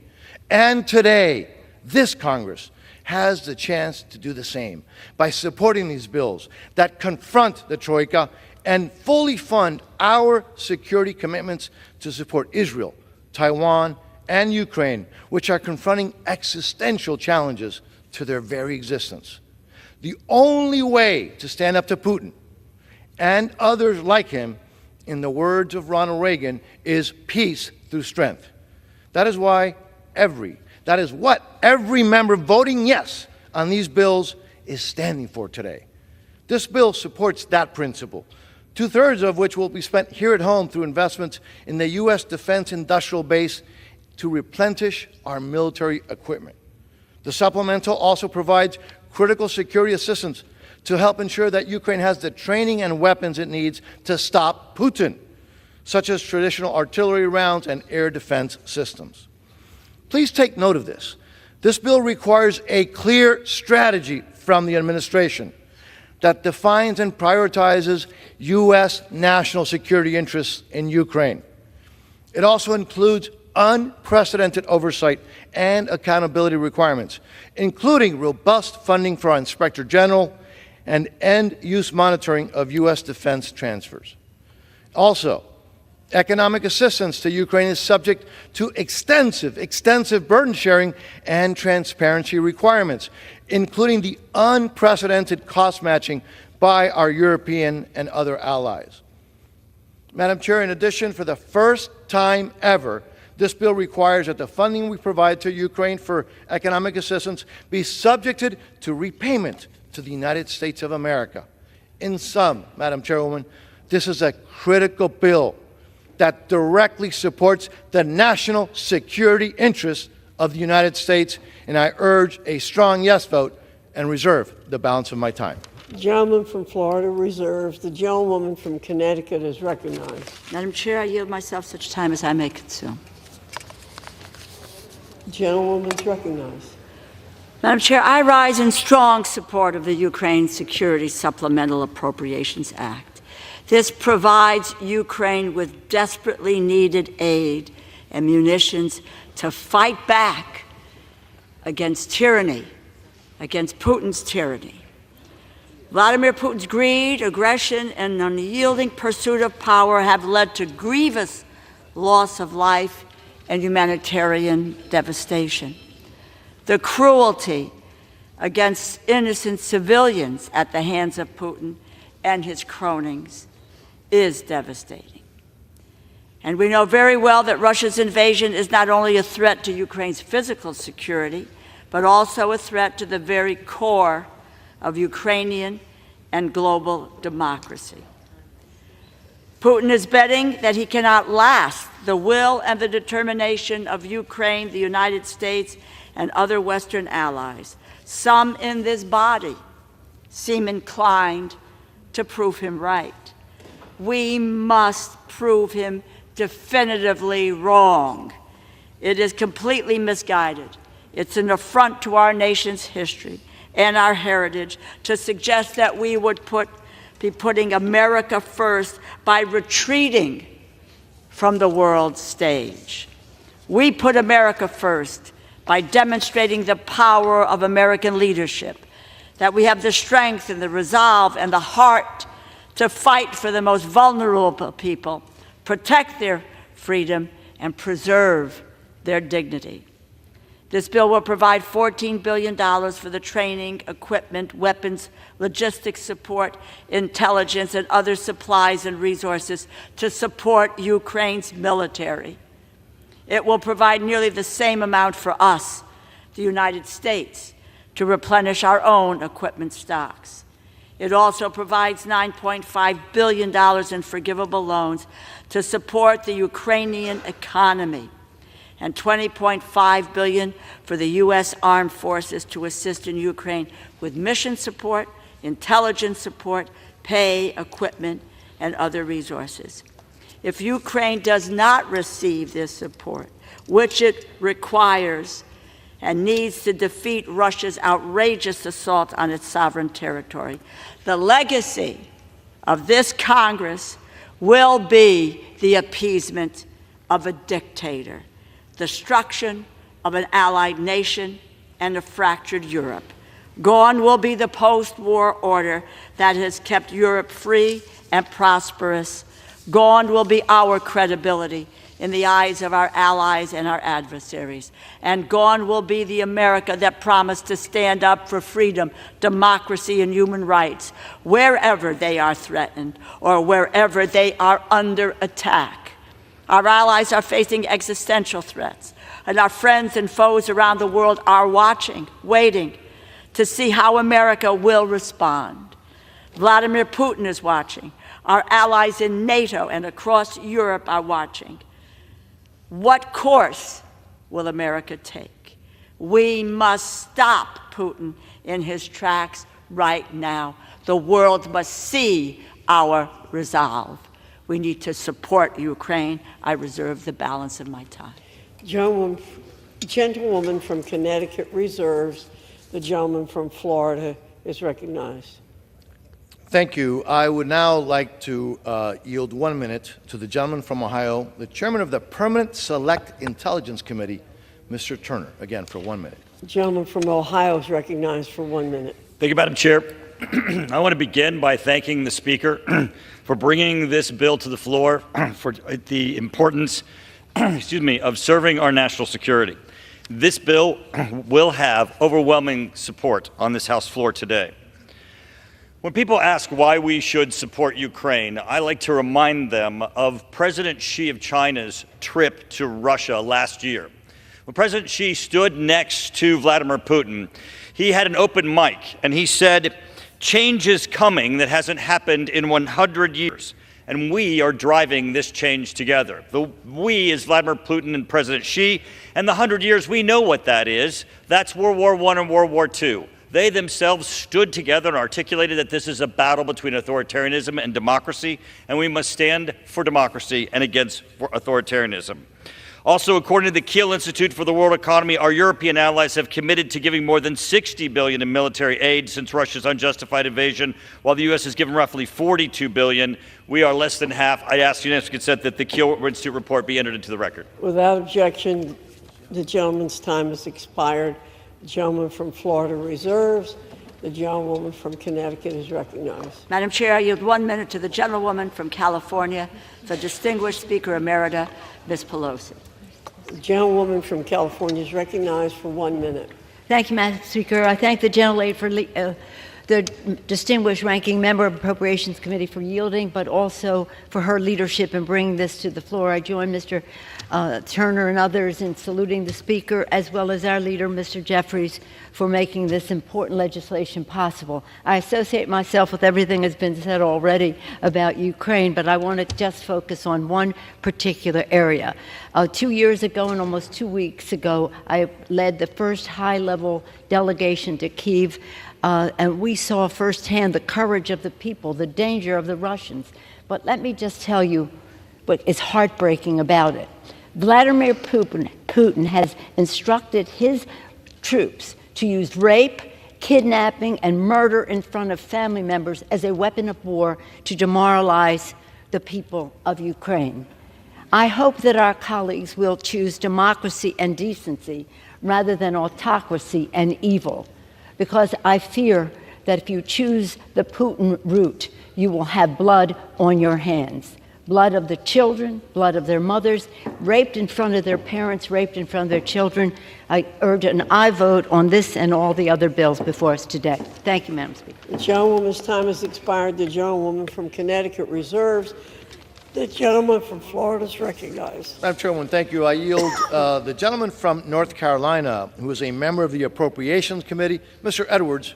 I yield for 1 minute. Gentleman from North Carolina is recognized for 1 minute. Ronald Reagan said, democracy is worth dying for because it's the most deeply honorable form of government ever devised by man. Madam Chair, that is but one of the reasons I rise today in support of H.R. 8035.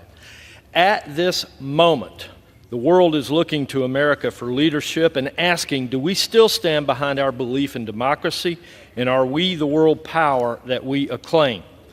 At this moment, we have the opportunity to stand for democracy and for world order with no drop of blood shed by American troops. Without our help, a democracy is certain to fall to a murderous Marxist socialist dictator. I recently toured Ukraine. My eyes have witnessed the remnants of the barbaric, unadulterated terrorism that's taking place there, and my ears have heard the numerous testimonies of the unthinkable acts by the Russian army.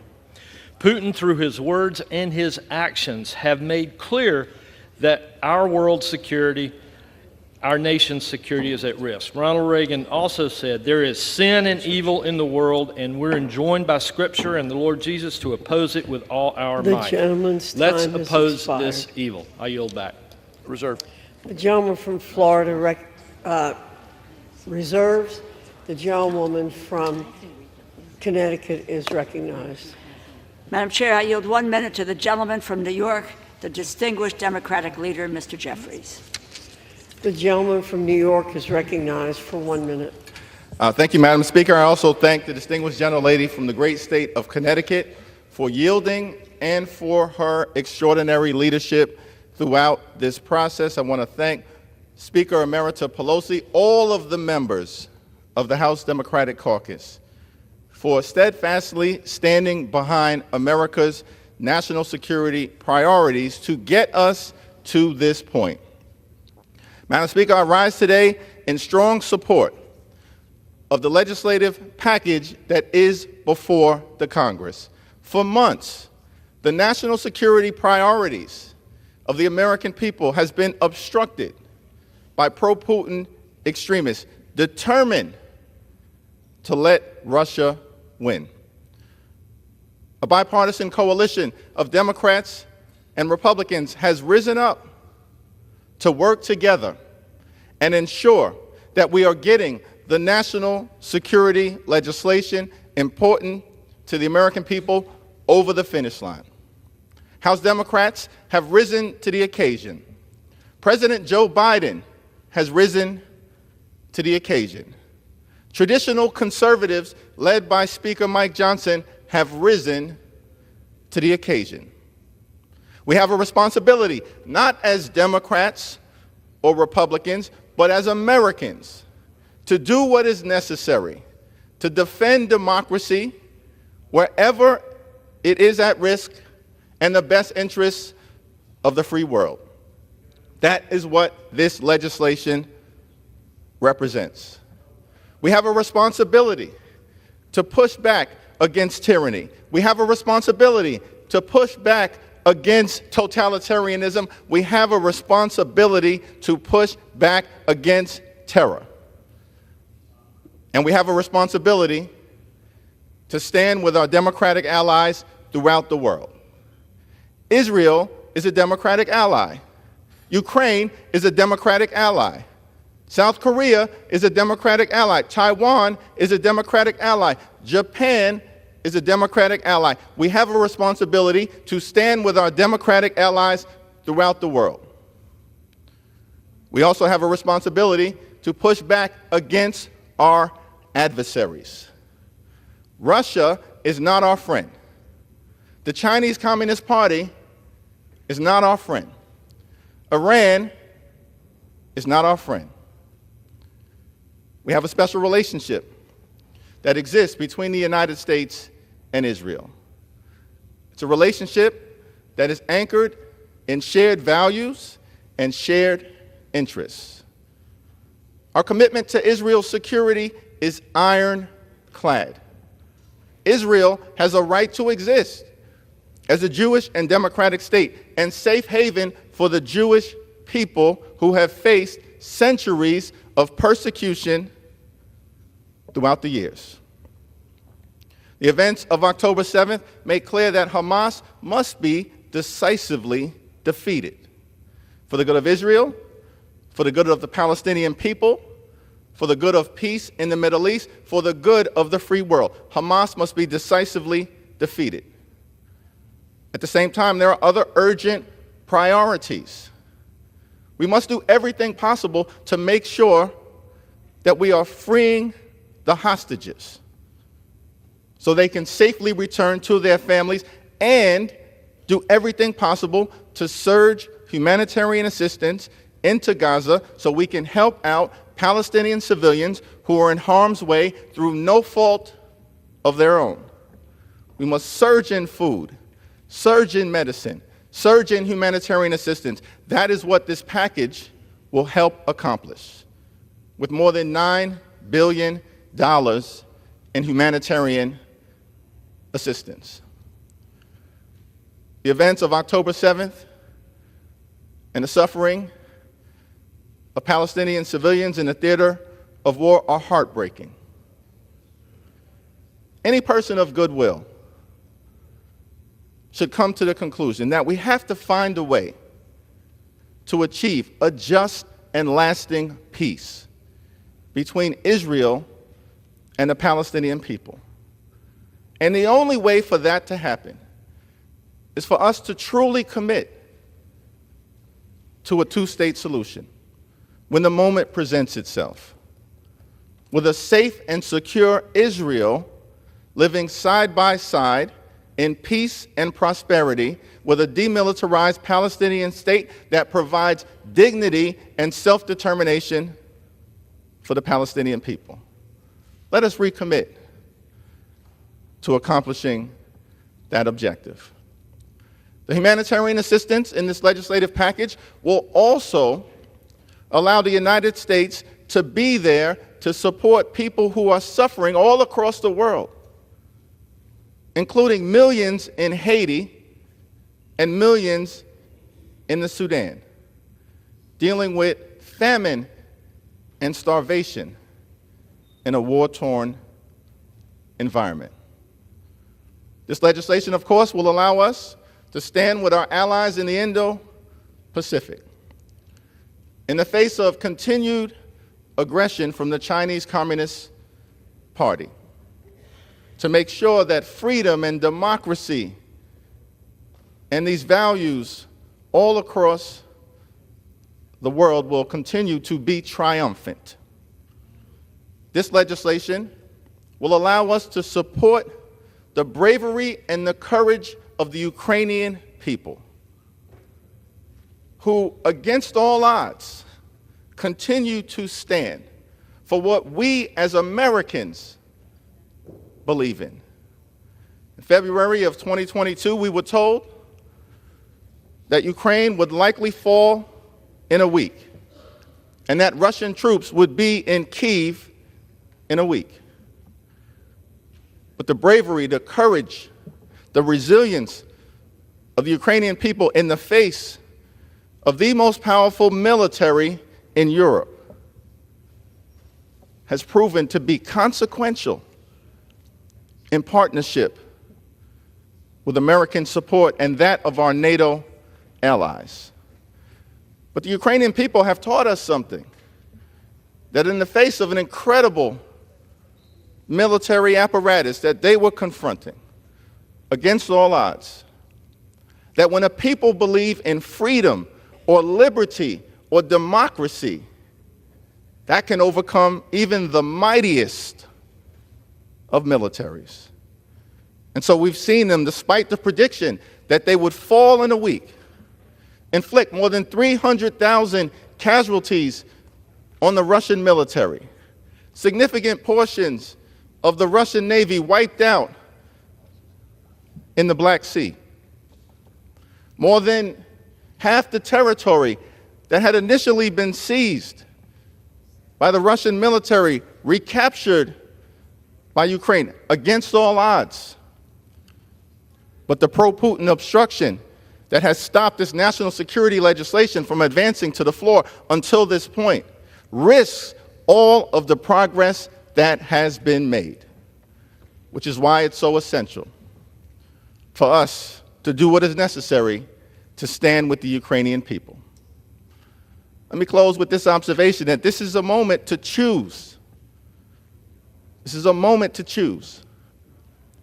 We can choose democracy or autocracy. We can choose freedom or tyranny. We can choose truth or propaganda. We can choose Ukraine or Russia. We can choose Zelensky or Putin. We can choose a democratic ally or a sworn enemy. This is a time to choose. The American people have always stood on the side of democracy and freedom and truth, which is why we must stand on the side of the Ukrainian people. We will stand with the Ukrainian people today. We will stand with the Ukrainian people tomorrow. We will stand with the Ukrainian people until victory is won.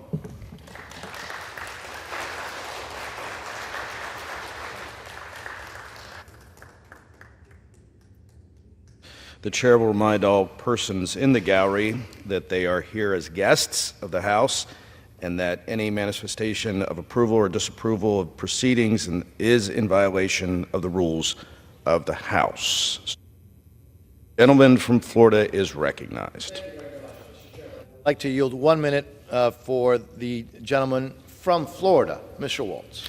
Mr. Speaker, my colleagues and I have led the charge on stopping Putin in the face of Biden's too little too late strategy. But before we go any further, we have asked for 4 simple things: a strategy to get us out of this stalemate, protect the U.S. border as a first principle, real burden sharings with the European, and a smart energy policy. We've got none of that, Mr. Speaker, yet 2.5 years into this war, we still don't know what success looks like. Is it Crimea? Is it all of the Donbass? Is it hold what you got? We don't know because President Biden won't tell us and the American people. We must close the U.S. border and defend it as a matter of first principle. It's not an either or, but it is a matter of priorities. We hear the EU and NATO are doing all it can. Baloney.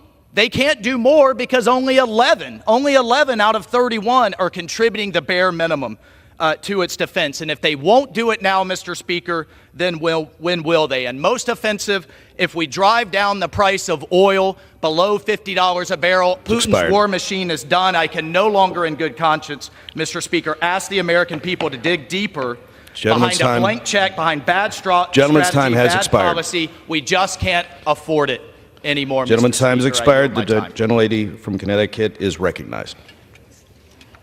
Chair, I yield 2 minutes to the gentlewoman from Ohio, the ranking member of the Energy and Water Subcommittee, Ms. Kaptur, who has been indefatigable and courageous in her struggle to support the Ukrainian people, and we thank you, Congresswoman Kaptur. I thank the distinguished ranking member of the full committee for yielding me the time and rise to support liberty for Ukraine.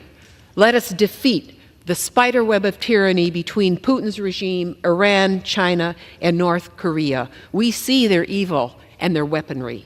Ukraine does not ask us to fight for her, only to arm her valiant soldiers to push Russia back inside its own borders. Ukraine's soldiers have recaptured half its stolen territory. Arm them to finish the job. For those who may naively think America can sit on the sidelines and seek isolation, please know this old adage: if you take no interest in foreign affairs will find you. Recall Pearl Harbor, December 7th, 1941. 83 years ago, the United States, caught in a stupor of isolationism, closed its eyes as the rest of the world fell into deep conflict. There is no killing field on earth like Ukraine. Millions upon millions upon millions of innocent people have died at the hands of deadly dictators, Lenin, Stalin, and now Putin. If Putin is permitted to conquer Ukraine, he will not stop there. He's promised that. Support from the American people will ensure victory for Ukraine, with the free world girding. Recall the ancient words of Ukraine's poet laureate, Taras Shevchenko, who died almost 2 centuries ago in a ghastly prison just like Alex Navalny died a few weeks ago in a ghastly Russian prison. Why? Because they believe in liberty. Quote, "The time is near when on Ukraine's plains a shackled folk will burst its chains.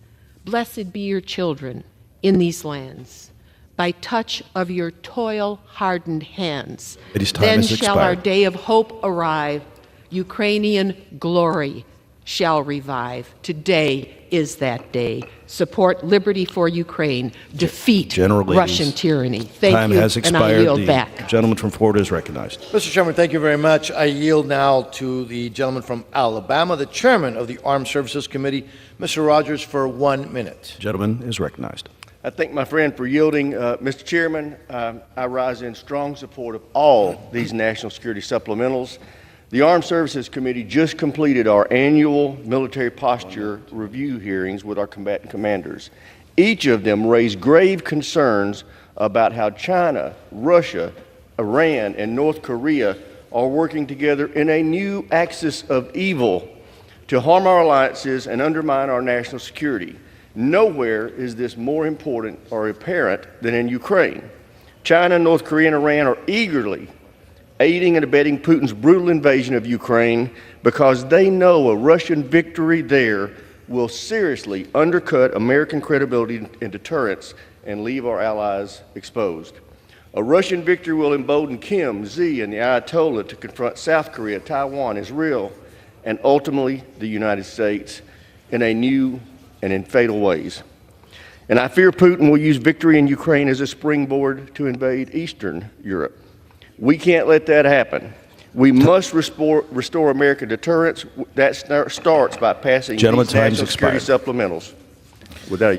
Gentleman from Florida reserves. The gentlelady from Connecticut is recognized. Chair, I yield 2 minutes to the gentlewoman from California, the ranking member of the State and Foreign Operations Subcommittee, Ms. Lee. Gentlewoman is recognized for 2 minutes. Thank you very much. I want to thank the distinguished ranking member for yielding and also for her tremendous leadership on global peace and security issues in this House. Thank you. Mr. Chairman, I rise in strong support of H.R. 8035. This bill provides nearly $10 billion in economic assistance for Ukraine and surrounding countries with nearly $8 billion in direct budget support. Now, when I visited Ukraine in 2019, I immediately recognized the love of the Ukrainian people for their country and for their democracy.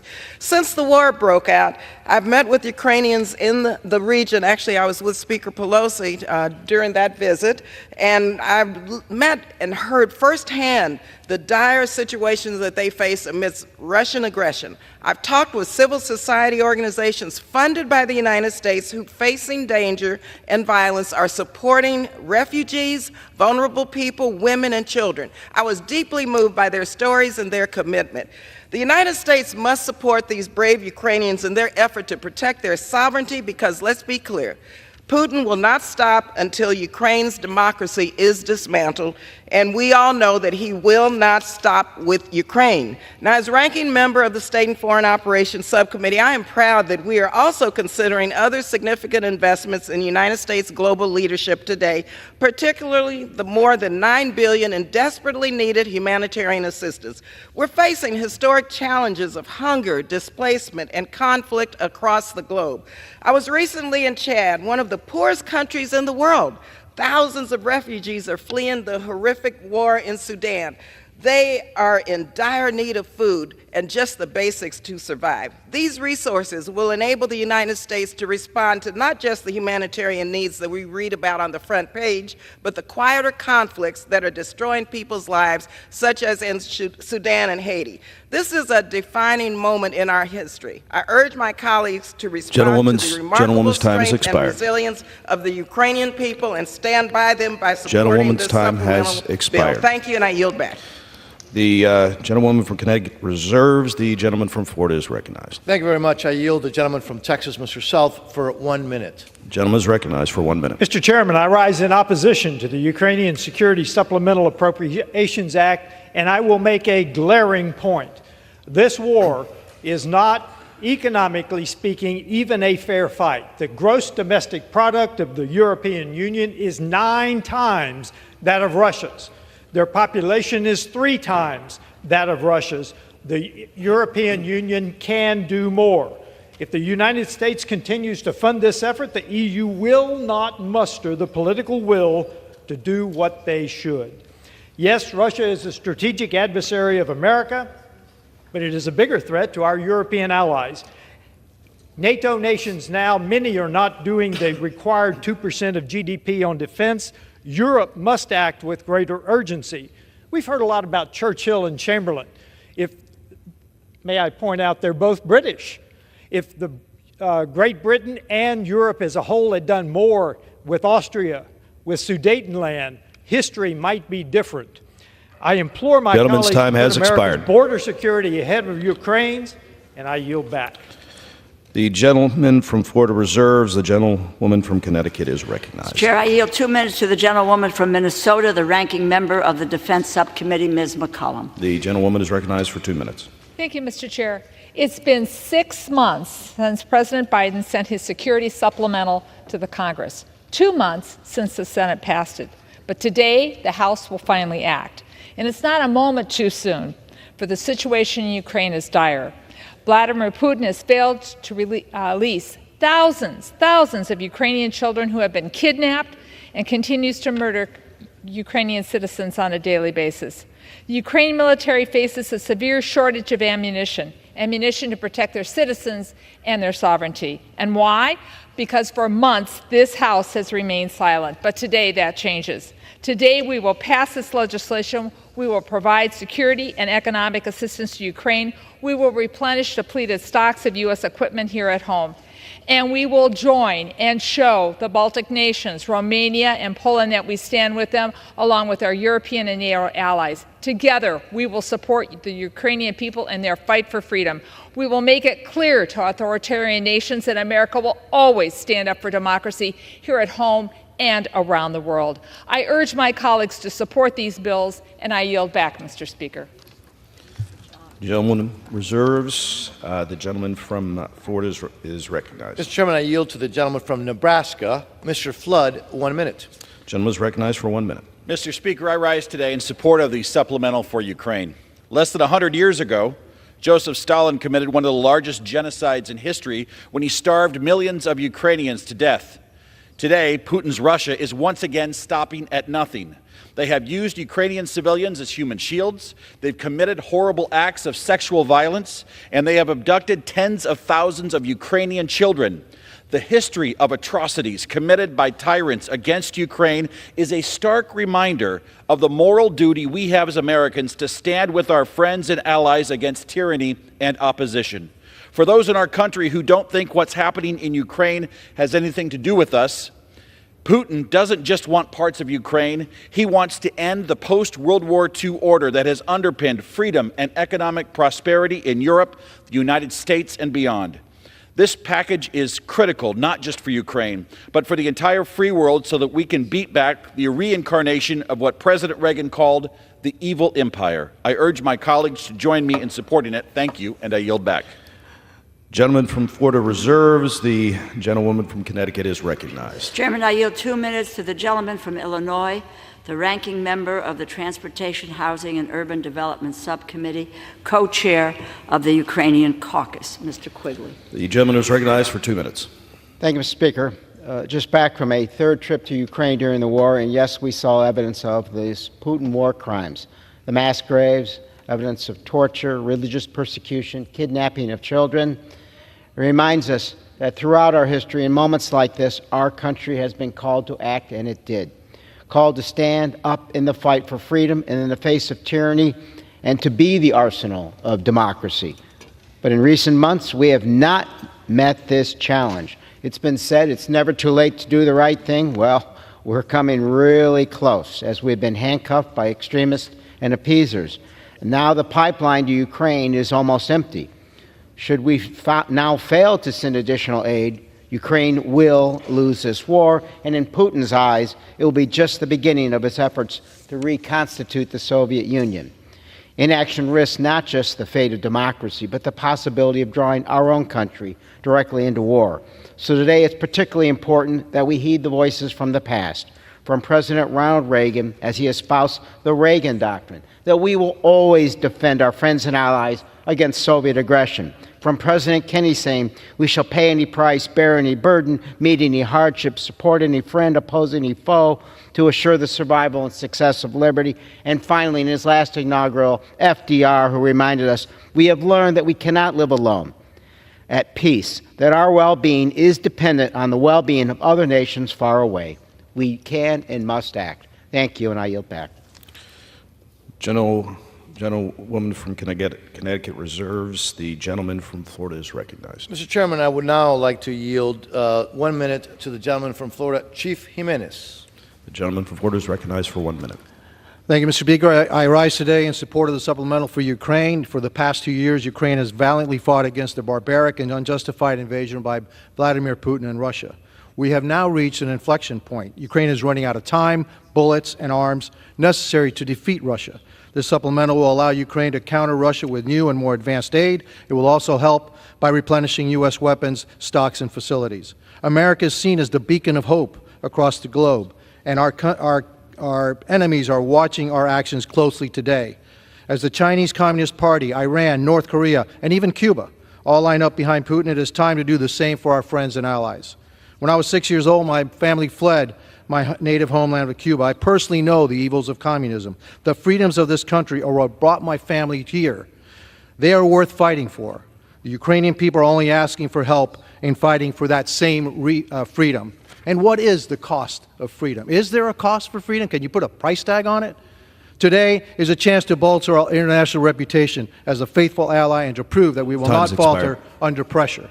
This is an opportunity to help our allies and discourage our adversaries. I urge support and yield back. Gentleman, time's had expired. Gentleman from Florida reserves. The gentlelady from Connecticut is recognized. Mr. Chairman, I am prepared to close and I reserve my time. Gentlewoman reserves. Gentleman from Florida is recognized. I also will reserve at this time. Gentleman reserves. If I may, Gentlewoman from Connecticut is recognized. I am ready to close, Mr. Chairman, if the gentlewoman as well. Gentlelady from Connecticut recognized.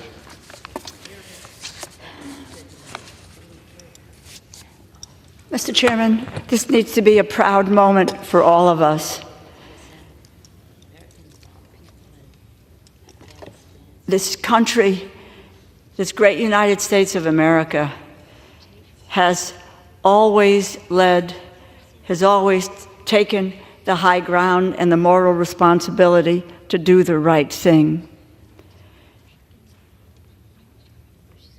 To support a nation which has only asked us to help them maintain their sovereignty, maintain democracy, and let them ally with us in the United States. The Speaker of this House has come out in support of aid to Ukraine. He said, and I quote, "History judges us for what we do." This is a critical time in the world, on the world stage, and the Speaker continued, "I would rather send bullets to Ukraine than American boys."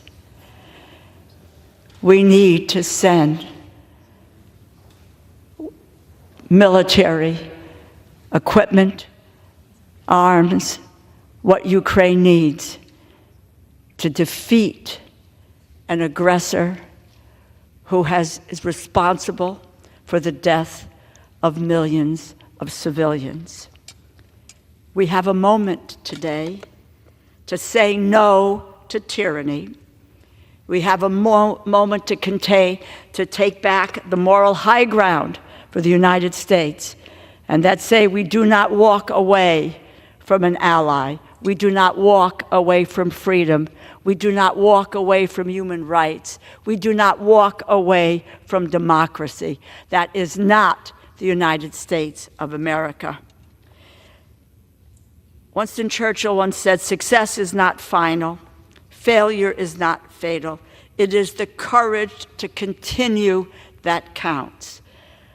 We know of no nation today who has had the courage to continue as Ukraine has.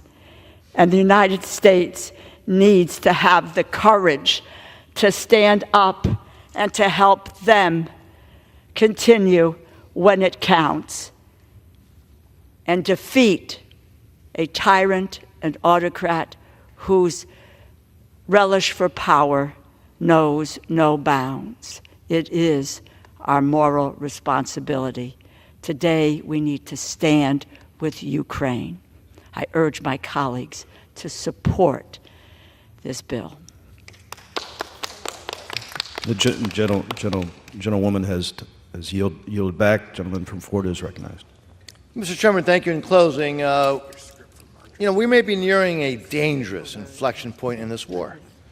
If the thug Putin were to win, it would be a disaster for our national security, frankly, on par with the Biden administration's chaotic withdrawal from Afghanistan. Imagine how this outcome would embolden Russia's key strategic ally, Communist China, to undertake military coercion and aggression against Taiwan, and the fateful consequences that would stem from that. I want to remind my colleagues that appeasement never works. Harry Truman and Ronald Reagan both understood, as President Reagan said, and I quote, "We know only too well that war comes not when the forces of freedom are strong, but when they are weak. It is then that tyrants are tempted. It is time to be resolute. Let's heed the lessons of history and support this bill." Finally, I want to thank Speaker Johnson for his principled leadership and his fortitude in moving forward with this bill. In the face of daunting obstacles, his resolve is a testament to his strength of character. I also want to thank Chairman Cole, Ranking Member DeLauro, for their leadership on this bill. I urge a strong yes vote, and with that, I yield back the remaining part of my time. The gentleman yields. All time for general debate has expired. Pursuant to the rule, the bill shall be considered for amendment under the 5-minute rule. The amendment printed in Part A of the House Report 118-466 shall be considered as adopted, and the bill, as amended, shall be considered as read. No further amendment to the bill as amended is in order except those printed in Part B of House Report 118-466. Each such further amendment may be offered only in the order printed in the report by a member designated in the report. Shall be considered read, shall be debatable for the time specified in the report, equally divided and controlled by the proponent and opponent, shall not be subject to amendment, and shall not be subject to a demand for division of the question. It is now in order to consider the Amendment 1 printed in Part B of House Report 118-466. For what purpose does the gentlewoman from Indiana seek recognition? Mr. Speaker, I have an amendment at the desk. The clerk will designate the amendment. Amendment number 1, printed in Part B of House Report number 118-466, offered by Mrs. Sparks of Indiana. Pursuant to House Resolution 1160, the gentlewoman from Indiana, Ms. Sparks, and a member opposed shall each control 5 minutes. The chair now recognizes the gentlewoman from Indiana. Thank you, Mr. Speaker, and I yield myself as much time as I may consume. I have held a very principled position on Ukraine, and unfortunately, this position is not very shared with a lot of people in Congress. It's unfortunately, we have the false choice of either saying that Ukraine doesn't matter to America, or support Ukraine with no question asked, with blank checks. And both these positions are not good in our national interest, and both of these positions are not good in the interest of the people of Ukraine. And unfortunately, this monopoly of narratives prevailing in our government, in our society, and in Congress. So my amendment is actually very simple. And I know this is we're doing this amendment just for the show, and no one is going to pass anything on the floor.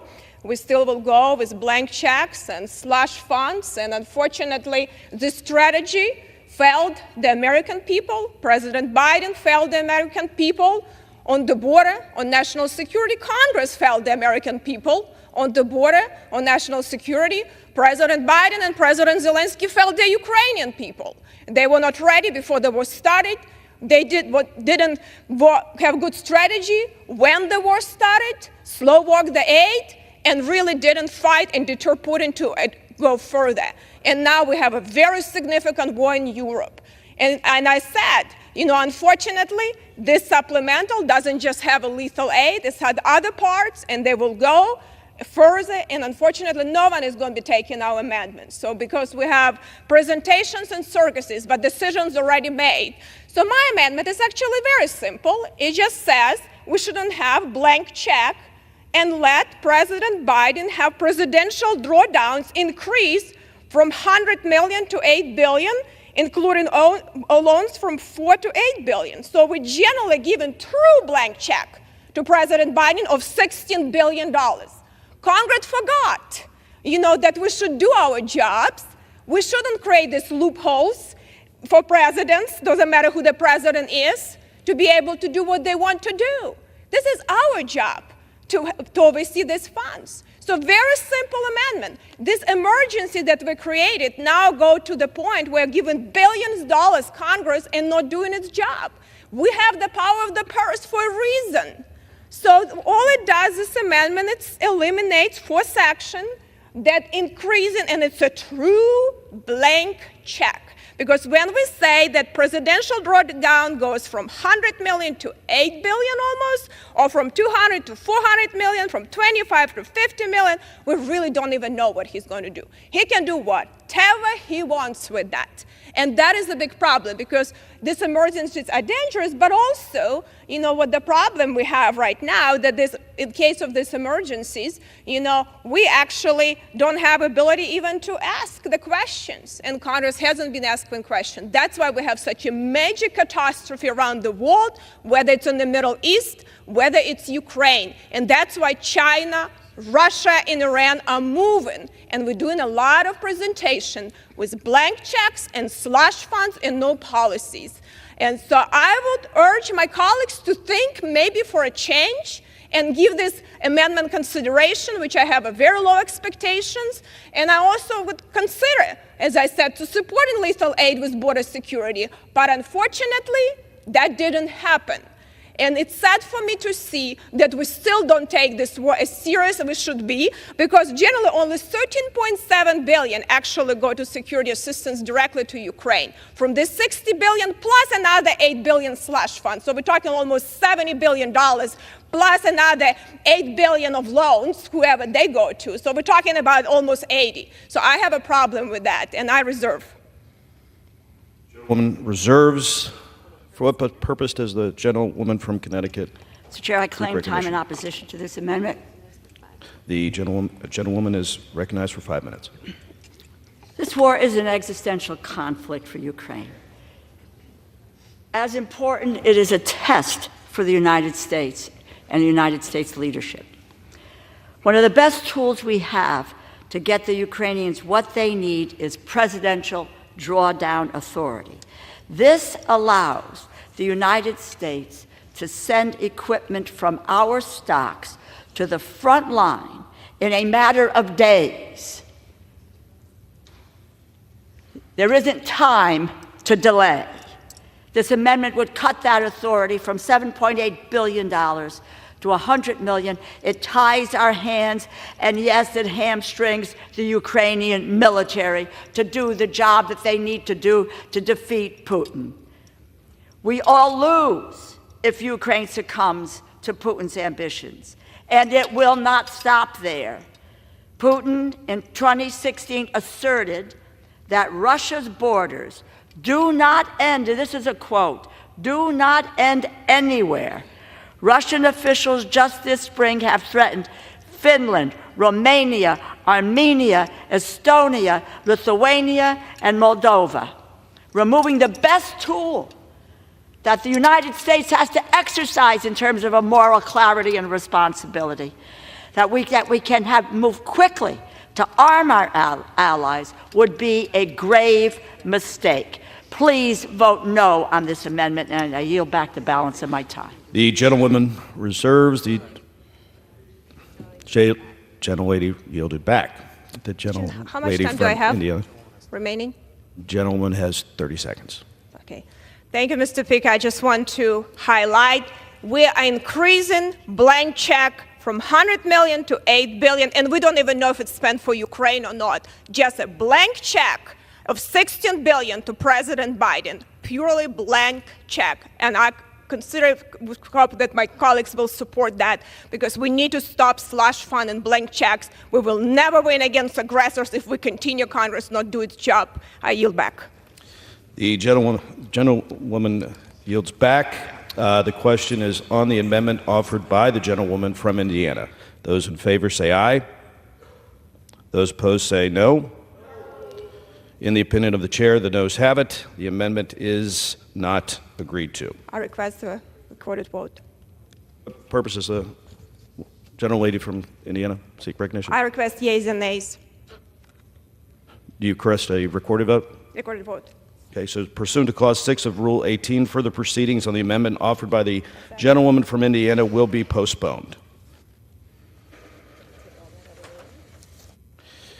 It is now in order to consider Amendment Number 2, printed in Part B of House Report 118-466. For what purpose does the gentlewoman from Georgia seek recognition?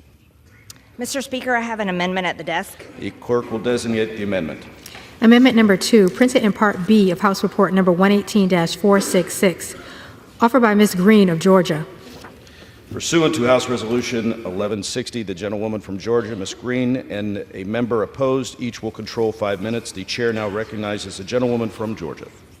Thank you, Mr. Speaker. My amendment today would drive the amendment, the bill for Ukraine, take each dollar amount in this act is hereby reduced to zero. You see, the United States taxpayer has already sent $113 billion to Ukraine, and a lot of that money is unaccounted for. This is a continuance of a sick business model that the American government continues. The federal government continues to fund the military-industrial complex, and this is a business model that requires Congress to continue to vote for money, to continue to fund foreign wars, and this is a business model the American people do not support. They don't support a business model built on blood and murder and war in foreign countries, while this very government does nothing to secure our border. The American people are over $34 trillion in debt, and the debt is rising by over $40 billion every single night while we all sleep. But yet nothing is done to secure our border or reduce our debt. Inflation has driven out of control. Americans are suffering every single day. They can hardly afford their grocery bills. They can hardly afford gas in their car. They can hardly afford rent. And now mortgage payments are well over $3,000, where they were only just over $1,700 3 years ago.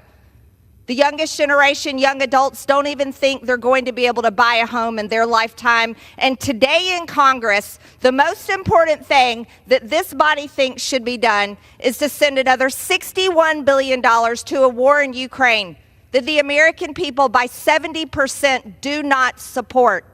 Mind you, this comes on the very heels of Monday being April 15th, tax day, where every single American had to scrounge up their money and send their dollars in to the IRS.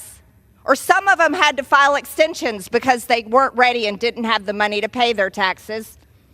But today, this body says the most important thing we can do, no, is not reduce spending. That's not it. Not to do anything to drive down inflation. Oh no, we can't do that for the American people. It's not to secure our own border that is invaded every single day by people from over 160 different countries. No, don't secure the American border. Let everyone in. We have over 1.8 million known gotaways. We don't know who these people are. And yet you have members of this body talking big and tough about, oh, we have to defeat Russia. Oh, we have to protect Ukraine.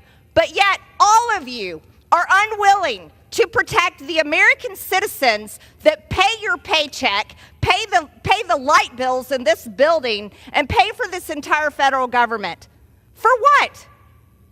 For nothing. Ukraine is not even a member of NATO. Ukraine is not a member of NATO, but the most important thing you hear in Washington, D.C. is, oh, we have to spend Americans' hard-earned tax dollars over to Ukraine and keep the money going to continue to murder Ukrainians, wipe out an entire generation of Ukrainian men so that there are widows, there are fatherless orphans, there are not enough men to work in their industries. Oh, but you really support Ukraine. Wow, what kind of support is that? It's repulsive. You know, shame on the American government. Shame on the American government. If we support our military, support our military. We should be funding to build up our weapons and ammunition, not to send it over to foreign countries to kill foreign peoples.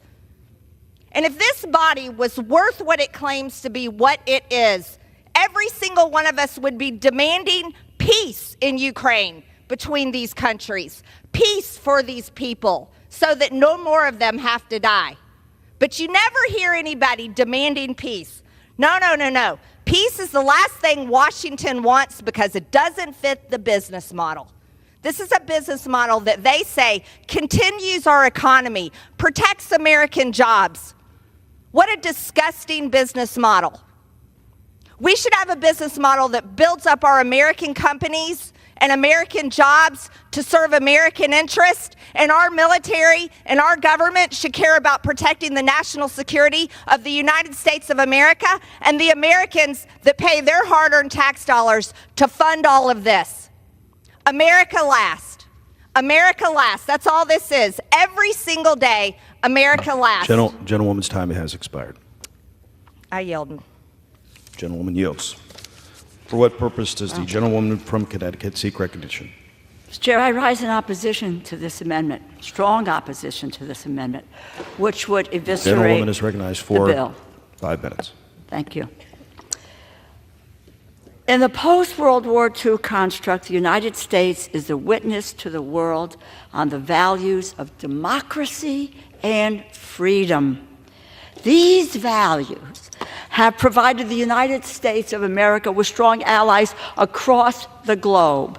It has helped our partners in Europe and NATO to support Ukraine against Vladimir Putin's unjust war. If we do not provide munitions, Ukraine will fall and Putin will be emboldened. And the Green Amendment allows Putin to control Europe, abdicating our leadership role and promises to our allies cannot happen. We must support Ukraine's defense. The world prior to World War II was unstable, with authoritarian fascist leaders seeking power, and voting no on this amendment will ensure that history does not, in fact, repeat itself. I urge all of you to vote no. I reserve the balance of my time. Gentlelady has the only time. 2 minutes to the gentlewoman from Minnesota, the ranking member of the Defense Subcommittee, Ms. McCollum. Gentlewoman is recognized for 2 minutes. Thank you, Mr. Chair, and I thank the ranking member. I rise in very strong opposition to this amendment. Cutting the funding in this bill would be devastating. To zero out our support for Ukraine would only embolden Putin more. As I said earlier, murdering civilians on a daily basis is what the Russian government is up to, as well as holding thousands of Ukrainian children as captives. As ranking member of the Defense Appropriations Subcommittee, I know the funds included in this bill will provide Ukraine with the vital support they need to defend themselves. If this amendment were to pass, we would send a signal that the United States does not stand against Putin's campaign of death and destruction in Ukraine. We absolutely must stand against Putin's aggression. If Putin is allowed to succeed in snuffing out Ukraine's democracy, it will put our allies in the Balkan states, Poland, Romania, and other NATO partners at great risk. The funds in this bill also strengthens America's national security by supporting our operations in Europe, backfilling our own military stocks so that we are prepared. I strongly urge a no vote on this amendment, and Mr. Speaker, I yield back. The gentlewoman yields back. Gentlewoman from Connecticut. Mr. Chair, I yield 2 minutes to the gentleman from Washington, the ranking member of the Armed Services Committee, Mr. Smith. The gentleman is recognized for 2 minutes. Thank you, Mr. Speaker. I want to focus on one argument of the sponsor of this amendment, who's basically saying that if we pass this bill, we are advocating the killing of Ukrainians. That is a uniquely demented way of looking at this war. Putin invades. Putin, as we speak, is bombing and killing Ukrainian civilians. And the only thing that is reducing the number that he can kill is the Ukrainians' ability to fight back. So to look at this from a pure Russian propaganda standpoint, they invade, they bomb, they kill, and it's our fault for helping the Ukrainians defend themselves. That is the argument here against supporting Ukraine, and it literally makes no sense. If you want peace, give the Ukrainians the strength to stop Putin. He is the one that will not come to the bargaining table right now because he thinks he's winning. He thinks he can go all the way to Kyiv. He thinks he can take the whole country. If we give the Ukrainians the ability to stop him, that forces him to the table. It makes no sense to say that giving the Ukrainians the ability to defend themselves is what's killing them, when it is very clearly the Russians that are killing them. And I would also note that no president has added more to the deficit in one 4-year, or the debt, sorry, in one 4-year term than President Trump. And I didn't hear a single Republican complaining about the debt or the deficit during that period of time. The Ukrainians need our help to bring peace, to stop Putin, to stop what he is trying to do. Also, to Ms. McCollum's point, this also helps our industrial base. We face a dangerous world between Russia, Iran, China, North Korea, all of whom are working together, by the way. If we don't help Ukraine stop Russia, that helps Iran, that helps China, that helps North Korea. This is about our national security, which I am quite confident that whether asleep or awake, the American people also care dearly about. Please defeat this amendment and support Ukraine and support United States national security interests. Thank you. I yield back. Gentleman yields. Gentlewoman from Connecticut is recognized. Speaker, I yield back. Back. The question is on the amendment offered by the gentlewoman from Georgia. Those in favor say aye. Those opposed say no. In the opinion of the chair, the noes have it. The amendment is not. Mr. Speaker. For what purpose does the gentlewoman from Georgia seek recognition? I ask for the yeas and nays. The gentlewoman asks for a recorded vote. Pursuant to Clause 6 of Rule 18, further proceedings on the amendment offered by the gentlewoman from Georgia will be postponed. The chair understands that Amendment 3 will not be offered. It is now in order to consider Amendment Number 4, printed in Part B of House Report 118-466. For what purpose does the gentlewoman from Florida seek recognition? Thank you, Mr. Speaker. I have an amendment at the desk. The clerk will designate the amendment. Amendment number 4, printed in Part B of House Report number 118-466, offered by Mrs. Kamick of Florida. Pursuant to House Resolution 1160, the gentlewoman from Florida, Ms. Kamick, and a member opposed, each will control 5 minutes. The chair now recognizes the gentlewoman from Florida. Thank you, Mr. Speaker. I yield myself as much time as I may consume. The gentlewoman is recognized. Thank you, Mr. Speaker.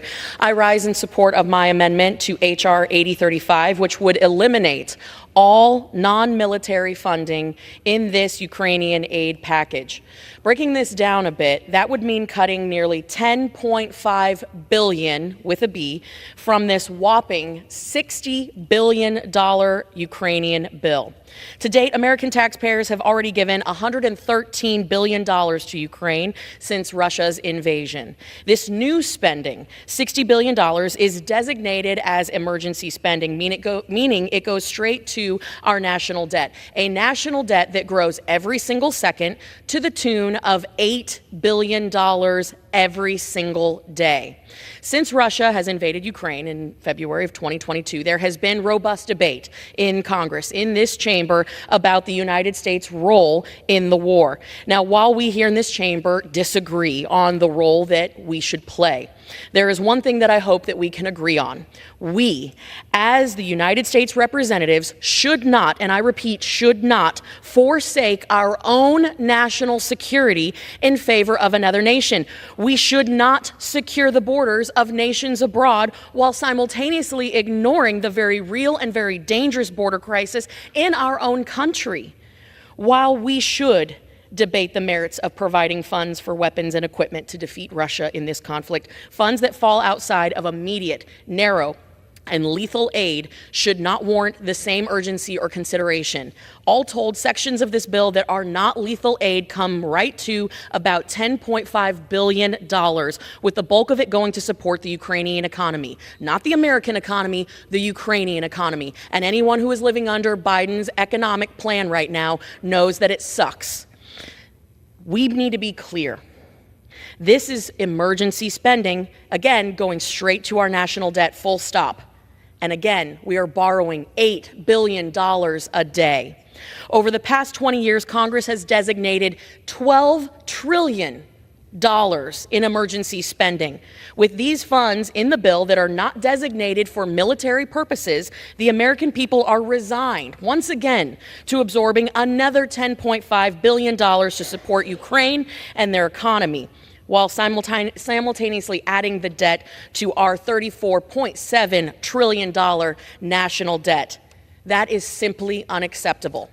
We are robbing Peter to pay Paul, and the American people are once again left holding the bag. You cannot stand here on this chamber's floor as a representative of the American people in the people's house and sincerely say that you have done everything possible to look out for American national security and American economic security if we don't narrow the focus of this bill.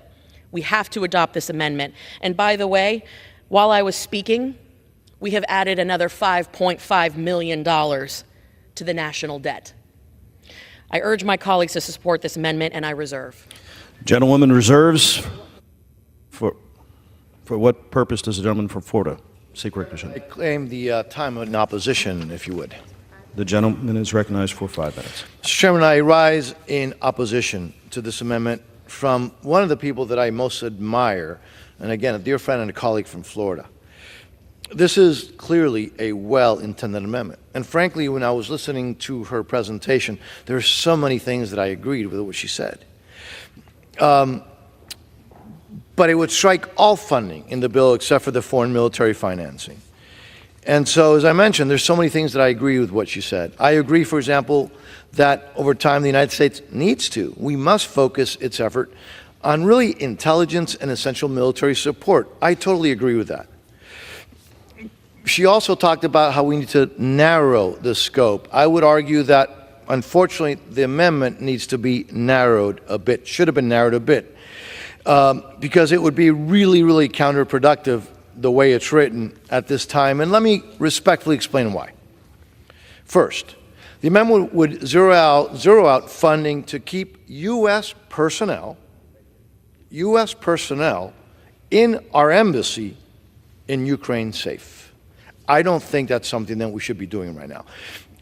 Also, the funding to enhance the U.S. government's presence in order to conduct oversight, which is something that I've been clamoring for, a lot of us have been clamoring for, begging and pleading and working for, well, this would eliminate that as well. And by the way, it would eliminate it including for the oversight of the military portion of the assistance. Now, secondly, it would eliminate funding for the State Department's and USAID's Inspector General, from whom we require unprecedented oversight plans. But then, obviously, we need to give them the resources for this critical work, because we have to have oversight. And that's something that I know that at least on my side of the aisle, we all agree on, regardless of what you believe our role should be in Ukraine. And again, unfortunately, as I mentioned, this would eliminate that, the funding for that. Third, it would also eliminate funding for investigations of Russian war crimes in Ukraine, and as well as assistance to help secure Ukrainian nuclear facilities. and we've seen those in the news, under threat by the Russians, and also the funds for potential clearance of Russian mines. And finally, it would eliminate economic support for Ukraine, and that is something that the sponsor of this amendment is really focused on. But I would argue, even there, that is essential at this moment, right now. Look, it's pretty clear that Putin has been targeting farmlands and infrastructure, energy infrastructure, road infrastructure, and Ukraine's industrial base. And by the way, he's doing that for a reason. You see, crippling Ukraine's economy, and Putin knows this, has a direct impact on Ukraine's ability to stop Putin. So now, as chairman of the State of Foreign Operations Subcommittee, I can assure you that not only do I understand the sponsor of this amendment's frustration, I get it, I share it. But that's why, again, we need to have the language that's currently in the bill. I understand her concern and her frustration because of the lack of transparency and strategy on the funding that has already been provided. So that's why this is very clear. That's why this legislation includes many of the critical oversight and burden-sharing priorities that I'm very proud originated in the FY24 State Foreign Operations Bill. These include unprecedented cost matching requirements so that other donors step up. They must step up. The bill imposes layers and layers of conditions on the funding, including for in-person monitoring, for example. This bill requires, I know, novel concept, a strategy that must be developed and submitted so that Congress can evaluate the execution of aid and its alignment with U.S. national security interests. Another significant change, by the way, from the Senate supplemental is a requirement in this bill that the economic support to Ukraine be repaid, transforming assistance from a grant to a loan.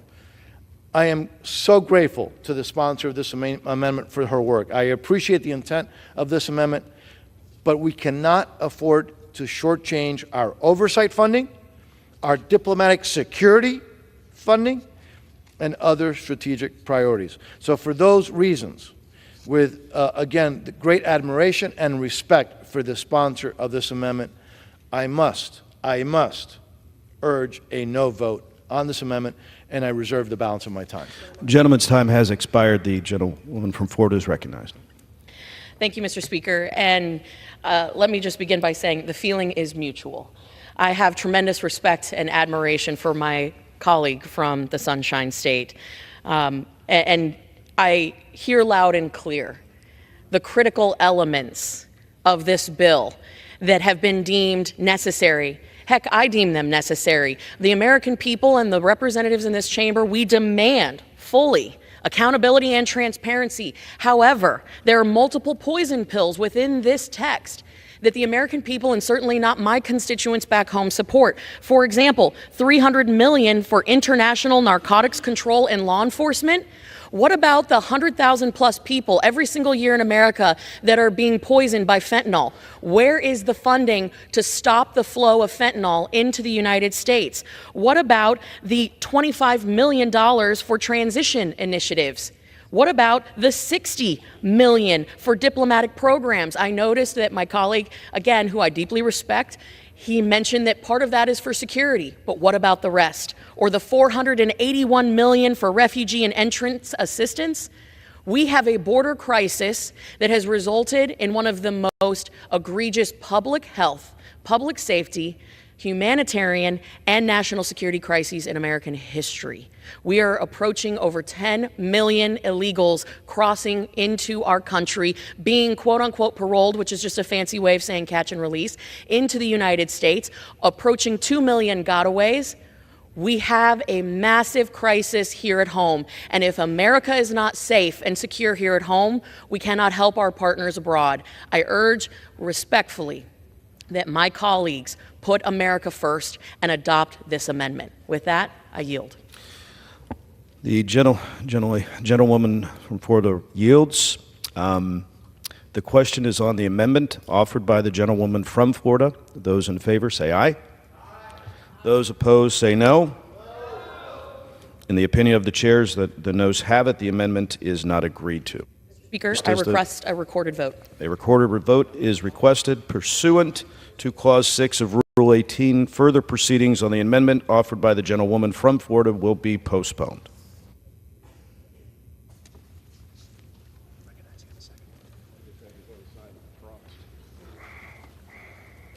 What purpose does the gentleman from Florida seek recognition? Thank you, Mr. Chairman. I now move that the committee do rise. The question is on the motion that the committee rise. All those in favor say aye. Aye. All those opposed say no. Very emotional. The ayes have it. The motion is adopted according to the committee rises.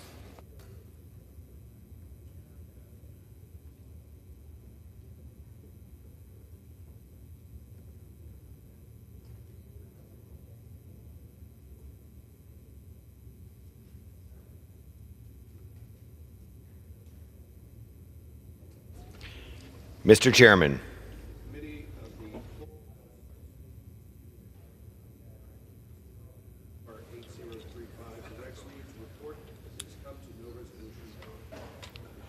The Chair of the Committee of the Whole House on the State of the Union reports that the committee has under consideration H.R. 8035 and has come to no resolution thereon.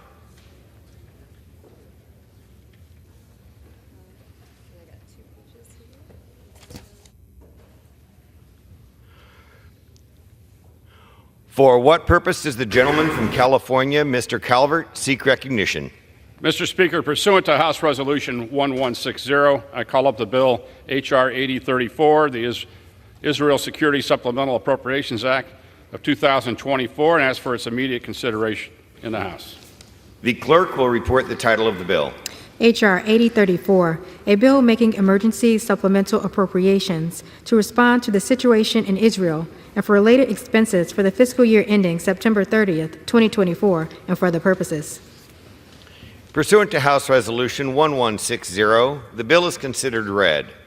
The bill shall be debatable for 30 minutes, equally divided and controlled by the chair and ranking minority member of the committee on the appropriations of their respective designees.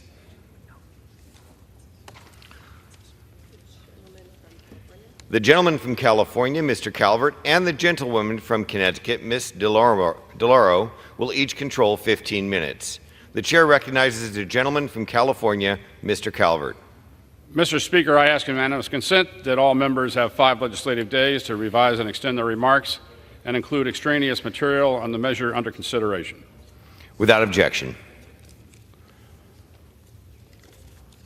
Mr. Speaker, I yield myself what time I may consume. The gentleman is recognized. Mr. Speaker, I rise today to offer House Resolution 8034, the Israel Security Supplemental Appropriations Act of 2024. This bill provides $26.38 billion to fortify America's support of our Israeli allies and defend our troops in the region. It is part of a larger package of 3 security supplemental appropriation acts before us: Israel, Ukraine, and Indo-Pacific. All 3 are essential to deter our adversaries. There are moments where actions is optional, a convenience but not a necessity, a choice. This is not one of those moments. The world is in chaos. Americans have been killed, and our allies and partners are dying in the front lines every day. Ukraine is entering its 3rd year of a war to repel Russia's invasion. While forced to conserve their munitions and choose which areas to defend, Israel is avenging its innocent civilians who were murdered, raped, brutalized, and taken hostage by Hamas, while defending its country from a barrage of Iranian missiles. Indo-Pacific nations face China daily with strength and resolve, knowing they are likely next. The United States is not on the sidelines in these conflicts.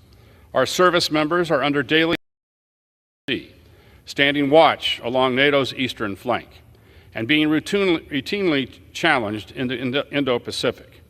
5 American flag-draped coffins have returned home in the past 6 months. When we go to war with what we have. There is no time to forge new alliances, no ability to reconstruct abandoned production lines, and no hidden reserve of fully trained and ready troops. This is the situation our allies and partners in Israel, Ukraine, Taiwan, and other Indo-Pacific nations face today. It is a situation ourselves may face sooner than we think. Xi, Putin, Khamenei, and terrorist leaders will not back down unless met with a strong and resolute America, standing shoulder to shoulder with our constellation of allies and partners. These bills provide the funding necessary to defeat and deter our enemies.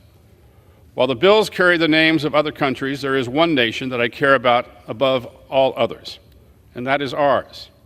These conflicts have exposed the fragility of our defense industrial base and dire need to invest in factories, shipyards, assembly lines that manufactures the instruments of our national defense.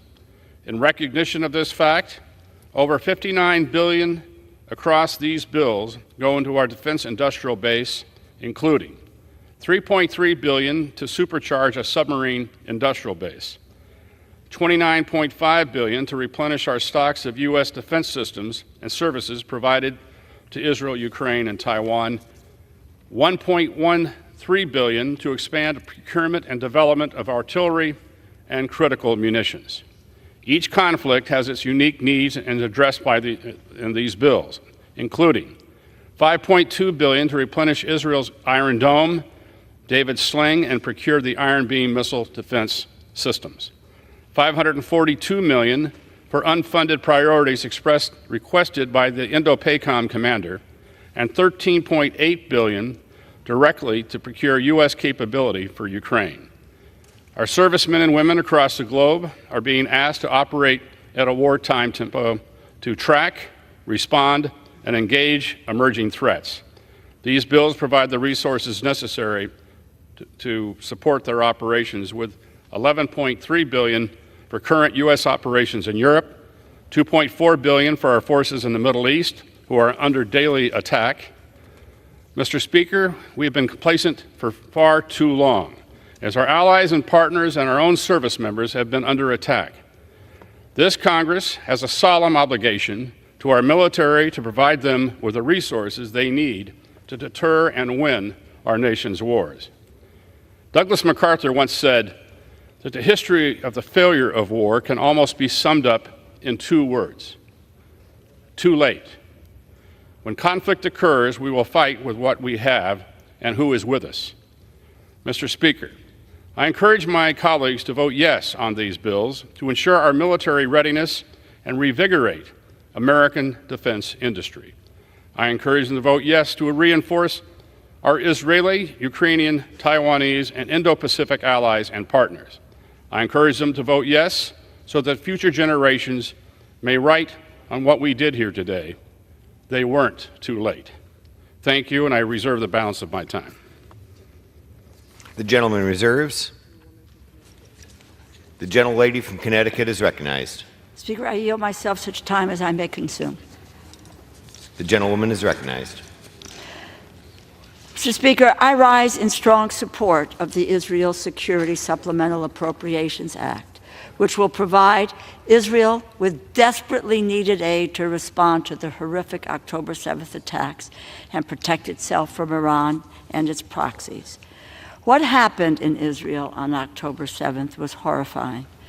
On a recent trip to Israel, I saw firsthand the remnants of the violence that innocent people were subjected to, including the site of the Supernova Sukkot gathering, the gathering at which it was a music festival that Hamas attacked, Kibbutz Berei and the homes where so many were massacred, and Hostage Square, where I met with families of those taken hostage by Hamas.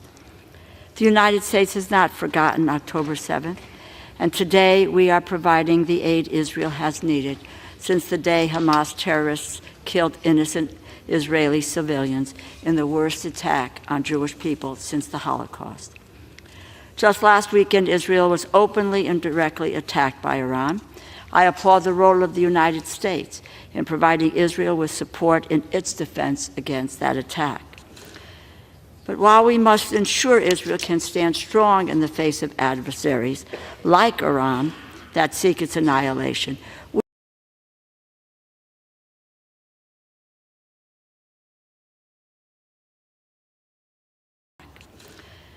But while we must ensure Israel can stand strong in the face of adversaries like Iran that seek its annihilation, we must also ensure that every step possible is taken to protect innocent life in Gaza and elsewhere.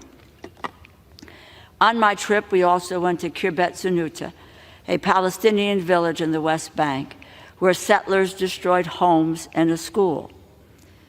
On the trip, we were also briefed from Gaza by humanitarian organizations, including UNRWA, which have lost hundreds of staff to the violence. To that end, I have called for an immediate ceasefire of at least 6 weeks to facilitate the safe delivery of aid to civilians in Gaza. We must protect aid workers. We must open additional crossings to bring in at least 500 trucks a day and ensure that food is never used as a weapon of war. Innocent families are in danger. Children are starving, and civilian casualties are mounting, not just in Gaza, but in conflict zones all around the world. The more than $9 billion in humanitarian support in this bill would make sure that we are not leaving Gazans, the Ukrainians, the Sudanese, the Haitians, or the Rohingya behind. We must pass this bill, ensure Israel has the resources it needs to defend itself, and that much-needed humanitarian aid can flow to millions of vulnerable people around the world. I urge your support, and I reserve the balance of my time. The gentlelady reserves. The gentleman is recognized. I yield to the gentleman from Georgia, a member of the Appropriations Committee, Mr. Clyde, for 1 minute. The gentleman is recognized. Thank you, Chairman Calvert. I will always stand with our greatest ally in the Middle East, Israel, the IRS. Today we are considering a vastly different bill, one that is all borrowing, another $26 billion of debt with no rescissions. The legislation also contains $400 million for FEMA, which has nothing to do with supporting Israel, and over $9 billion for humanitarian aid in Hamas-controlled Gaza and the West Bank.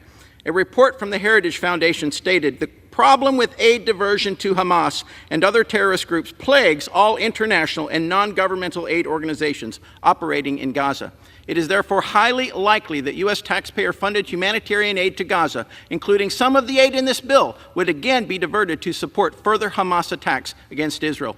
Why would we knowingly be sending money into the hands of Hamas in any bill? If we are feeding Gaza, we are feeding Hamas. Fired. Therefore, with great disappointment, I cannot in good conscience vote for this bill, and I yield back. Gentleman yields back. Gentleman reserves. The gentlelady is recognized. Chairman, I yield 2 minutes to the gentleman from Maryland, the ranking member of the Financial Services and General Government Subcommittee, Mr. Hoyer. Gentleman is recognized. Mr. Speaker, I rise in strong support of this legislation. All of the bills will address the issues at hand. I often say it's never too late to do the right thing. But waiting to do the right thing comes at a cost. We saw that cost in Israel this week as an emboldened Iran launched an unprecedented attack on our ally. For Ukraine, the cost of our inaction is great, if incalculable. It is measured in Ukrainian lives, towns, and territory lost. For 478 days, Congress's words of support fell silent on Ukrainian ears, deafened by the air raid sirens, artillery bombardment, and drone attacks. Today, we act. We act to make it clear to the world that America is still the defender of freedom, democracy, and international law, as well as our friends and allies, and the opponent of tyrants and terrorists. I urge my colleagues to vote yes. Vote yes to show Jews in Israel, America, and beyond that this Congress will always stand up for their safety. Vote yes to demonstrate to Russia, Iran, North Korea, and every other authoritarian despot, and to terrorists everywhere, that America remains committed to defending freedom here and around the world. Let our bipartisan support for our allies endure in the months ahead, whether it's to secure the release of the 134 hostages held captive in Gaza or to turn back Putin's criminal invasion. The voice of resolve and opposition to tyranny must not be muted. nor should it be delayed. Let us pray that the majority that speaks today will remain loud and clear for all to hear. Gentlelady reserves. Gentleman is recognized. I yield to the gentleman from California, Mr. McClintock, for 1 minute. Gentleman is recognized. Mr. Speaker, Ukraine and Israel are in growing danger of running out of arms and ammunition while China casts a hungry eye on Taiwan. History warns us of allowing aggression to grow unchecked and of how quickly events in an unstable world can unravel. Profligate spending is exhausting our resources and damaging our economy, but as Reagan reminded us, defense is not a budget issue. You spend what you need to spend.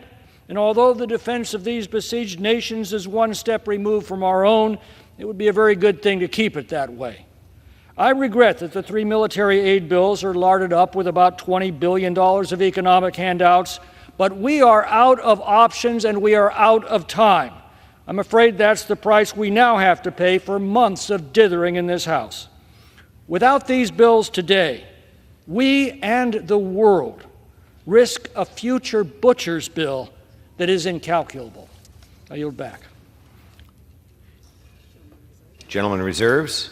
Gentlelady is recognized. Speaker, I yield 2 minutes to the gentlewoman from Florida, the ranking member of the Military Construction and Veterans Affairs Subcommittee, Ms. Wasserman Schultz. The gentlewoman is recognized.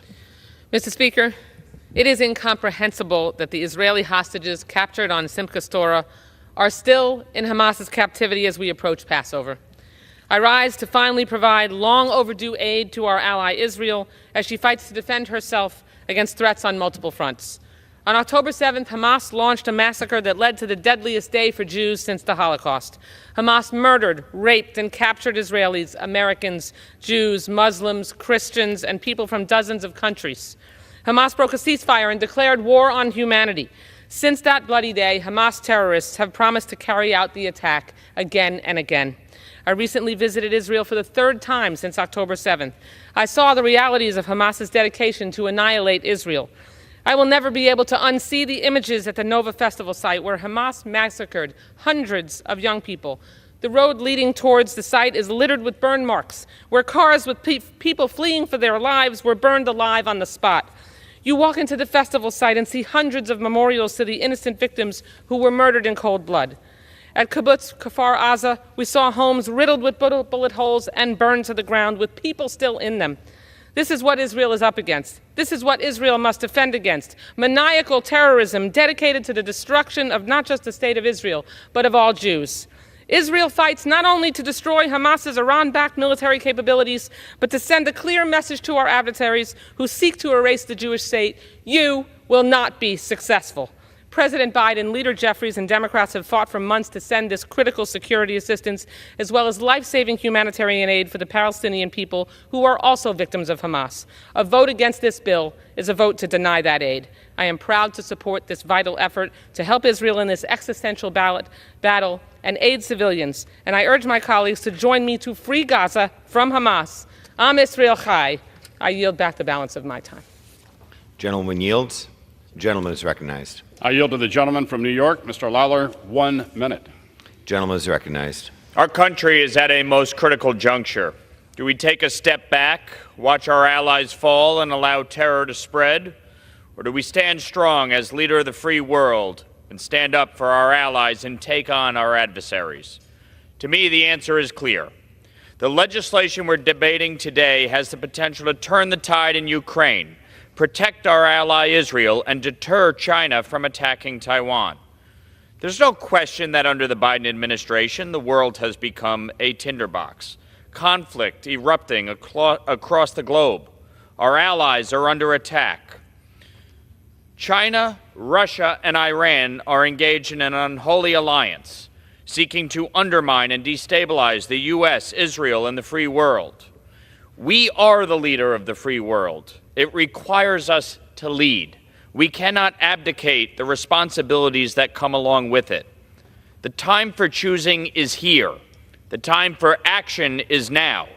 I choose to act in defense of freedom, democracy, and America's role in the world. I support aid to our allies. I support holding our adversaries accountable. And I support America being that shining city upon a hill. Expired. We cannot give in. Victory at all cost. Gentleman yields back. Gentleman reserves. Gentlewoman is recognized.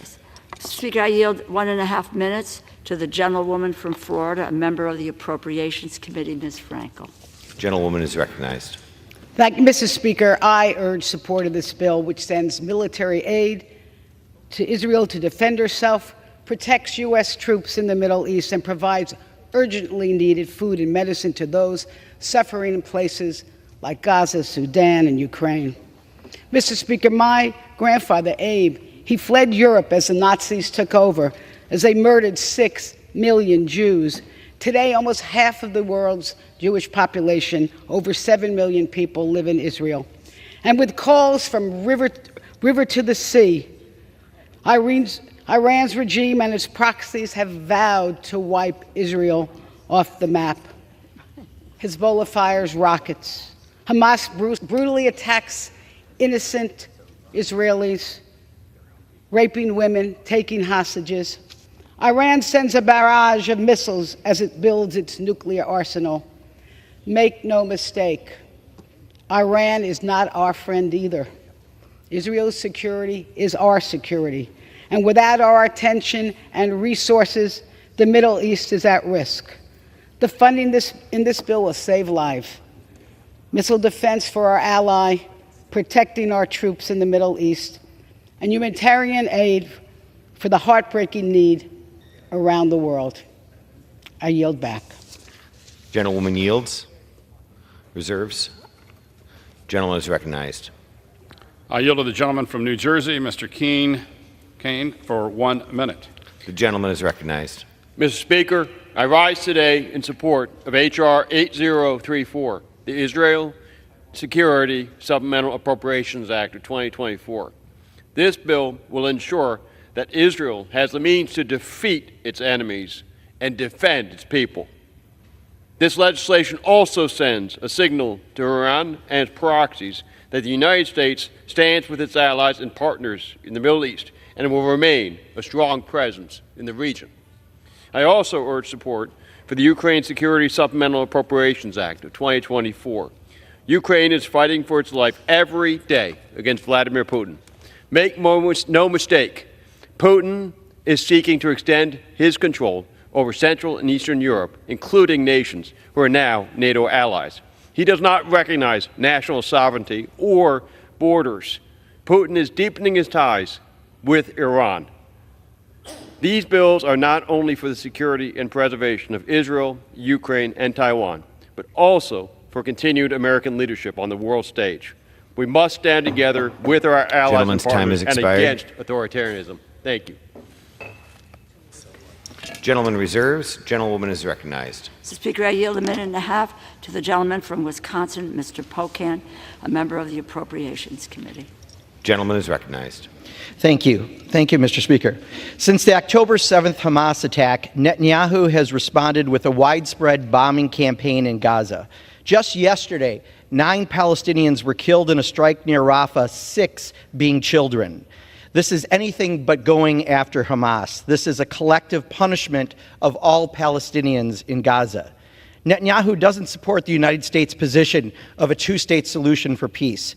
He doesn't respect our urges not to invade Rafah. He disputes what the U.S. and aid groups have said about famine taking over in Gaza, and he launched an attack on Iran after the White House told him not to. If he's not listening to us on matters of international security, how can he be trusted with more offensive weapons? Enough is enough. I support the people of Israel who don't want bombs raining on them from extremists in Gaza, and the hostages must be released. And I also support the Palestinians who deserve human rights and dignity. 35,000 people have been killed and thousands more will die from starvation and disease. We are better than that. So is Israel. I'm not sure Netanyahu is, and that's why I can't vote to provide him with more unconditional offensive weapons today, and I urge a no vote, and I yield back. Gentleman reserves. Gentleman is recognized. Mr. Speaker, I yield 1 minute to the gentleman from New Jersey, Chris Smith. Thank you. Gentleman is recognized. Mr. Speaker, the United States must make absolutely clear in both word and deed, not just today, but every day, and without equivocation, that we stand with Israel. Both defensive weapon systems like Iron Dome and David's Sling and all necessary offensive military capabilities must be conveyed without delay to Israel for as long as it takes to defeat Hamas and to deter Iran, Hezbollah, and other radical Islamists. Of significance, H.R. 8034 prohibits aid to Gaza from flowing through UNRWA, an anti-Semitic, disgraceful organization that teaches Palestinian children to hate Jews, glorifies suicidal martyrdom, and the evisceration of Israel as a state. UNRWA is a child soldiers' factory that we have funded for decades. 21 years ago, on this floor, 2003, I offered an amendment that passed the House to defund UNRWA. Senate never acted. A few weeks ago, the Foreign Affairs Committee passed my bill to stop UNRWA funding. This bill, and I thank my friends for bringing it to the floor, defunds UNRWA. Israel has an absolute right to exist, free from aggression Gentleman's time and has expired. anti-Semitic hate. Thank you. Gentleman reserves. Gentlewoman is recognized. Speaker, I yield 1 minute to the gentleman from California, Mr. Sherman. Gentleman is recognized.